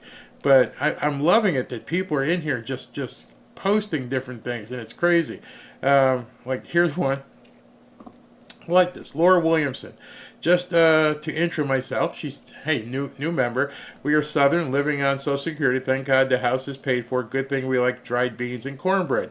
We're eating a lot more meals like this lately. It still looks great, though. Laura, looks great. And, that's how you can she posted content you can't post on YouTube. I'm posting content I could post on YouTube, but I'm also going to post content that I can't possibly talk about on YouTube. Thank God for Elon Musk. We can talk freely. The only thing I ask you is don't attack another member. Be cordial, and there's certain keywords I've blocked. You can't use the N-word. Can't use the F word, stuff like that. But if you want to post something and say, what Kamala said today is an insult to me, what do you guys think? Put it in there. I welcome the interaction. I still love, of course, my interaction on these videos, but as you see, whenever we're talking on here and basically posting comments, that's it. It's text. Now you can be a content creator and start posting things as well. It's very simple. My mom, God rest her soul, would have knocked me out into the next month if I called her a birthday person. Jim's mom would have done the same to him. Absolutely. Absolutely. She's your mom, not your dad mom, or whatever they do. And so while Trump's been talking, SV and Ashley's on a plane, so she couldn't do it, but SV's done a wonderful job in going through the backlog of people who had clicked join, but you have to approve each individual person, and then you'll see him and Ashley and my wife and a few other people talking it back and forth. And if there is something that needs to be reported, somebody puts up something you don't like, you see any porn or something, just click the button, report it, and we'll get them bounced out of there. But yeah, I look forward to seeing you all in there, having a good time talking, and basically doing a lot of stuff that we can't do on YouTube. They just won't let me. So let me go ahead and acknowledge the super chats, and then I have to see if Ashley got off. Everything's okay on the plane, heading back to North Carolina. We had a great weekend together. Sucks that it was only a weekend. All right, here we go. Marcus Anderson, an illegal newcomer, told me he's voting for Trump. Oh gosh, that's funny. Just another knucklehead. JD, nice. Oh yeah, that was against that Martha Raddatz idiot. Moshe G, value is a beast. He destroyed her. Vance, I believe, what you meant. Marcus Anderson, if you let the third world in, we will have third world problems that will destroy USA from within. Absolutely. Just another knucklehead. Thank you again. What story would they run if the apartment dwellers defended themselves? Wow. Good point. Oh, so they tried to take over this apartment complex, and the residents fought back, and a bunch of these guys aren't here anymore. Film at 11. How would they have reacted to that? Good point. But then again, it is Colorado. I don't even know if you're allowed to carry there. But, of course, the Trace Laches don't care. Wanda, man arrested outside of Trump's, with multiple fake IP. Yep, third attempt. There we go. Acid burn, I'm calling it grandfather factor on change. Marshall Buquefort. Barry, I've seen a documentary that Hurricane Milton was fabricated. I posted it on X. I don't think you meant fabricated. I think you meant created, steered. But fabricate means it was false, but it actually did hit. But I've heard that too. Acid burn, they can't change my way of life. I was here first. Good. Acid burn again. I freed him from craziness and corruption to be happy. Marcus Anderson again. Barry researched the third attempt. Yep, I talked about it early in the video, so you may have to rewind, but I might make it its own video. What would happen if he's taken out at any stage? Well, it would be the worst case scenario. If he's taken out, he's no longer a candidate. They'd have to put somebody else in. Don't even want to think about that. Moshe, God controls a man's steps and is protecting Trump for a greater good. I believe that. Davey, get your vote in early. They will do lots of cheating on Election Day. Ronald, thank you very, very, very much. Brad Crane, gangs are a cancer. It will grow until dealt with. Yep. All these people on the news who think it's still a big deal. Wait till it knocks on your door or kicks your door in. Dunn 716. Tim Walz won't be removed because they have him going to campaign Thursday in Lansing, Michigan. Plus, I think it's way too late for him to be removed. Keep up the great work. Yeah, I think they're stuck with him. Now they're just going to hide him. Will Smith, thank you very much. Biden to Hurricane Milton victims who lost homes. I understand mine was struck by lightning. Dude can't even help himself anymore. Yeah, Big Boss Man, thank you. Donna. Every time they try to do something to Trump, it's thwarted. You would think they'd get the hint that God is with this man and back off before they get struck by lightning. Makes sense to me. I mean, thank God he's got some armor around him. Curmudgeon, thank you very much. Bernetta Rivers, stay prayed up and keep the great work, Barry. Thank you. Obama messed up big time. We're not going back to the Democrat plantation. Go vote early. Yeah, we're done. We're done. Many of us are anyways. Susie Bonham, Barry Moore in 2016. No, I said that was a piece from some time ago. But I also said it's even more appropriate right now. Because everything he said in that video is dead on for how things are right now. Deborah Kirby, thank you. The Jade Slade had tickets for the rally and got sick, but I'll walk on my knuckles to cast my vote, sick or not. Absolutely. Bad Boys Automotive, love you, Trump, God bless you. Country Lady, thank you. Donna, again, hypothetically, if Trump loses, we still don't want Kamala in office. The decision is ours, and I believe this is what will lead to a civil war.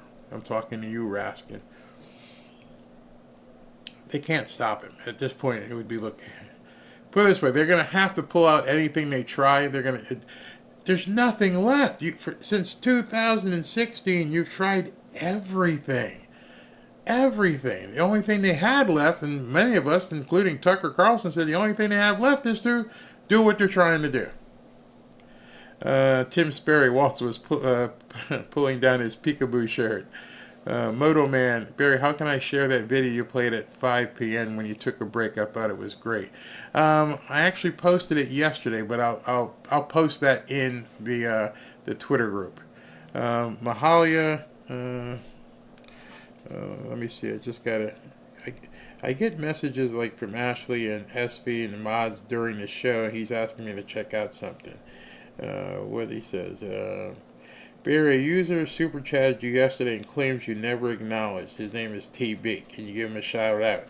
Absolutely. If I missed your super chat yesterday, TB put up $50 and I must have missed it.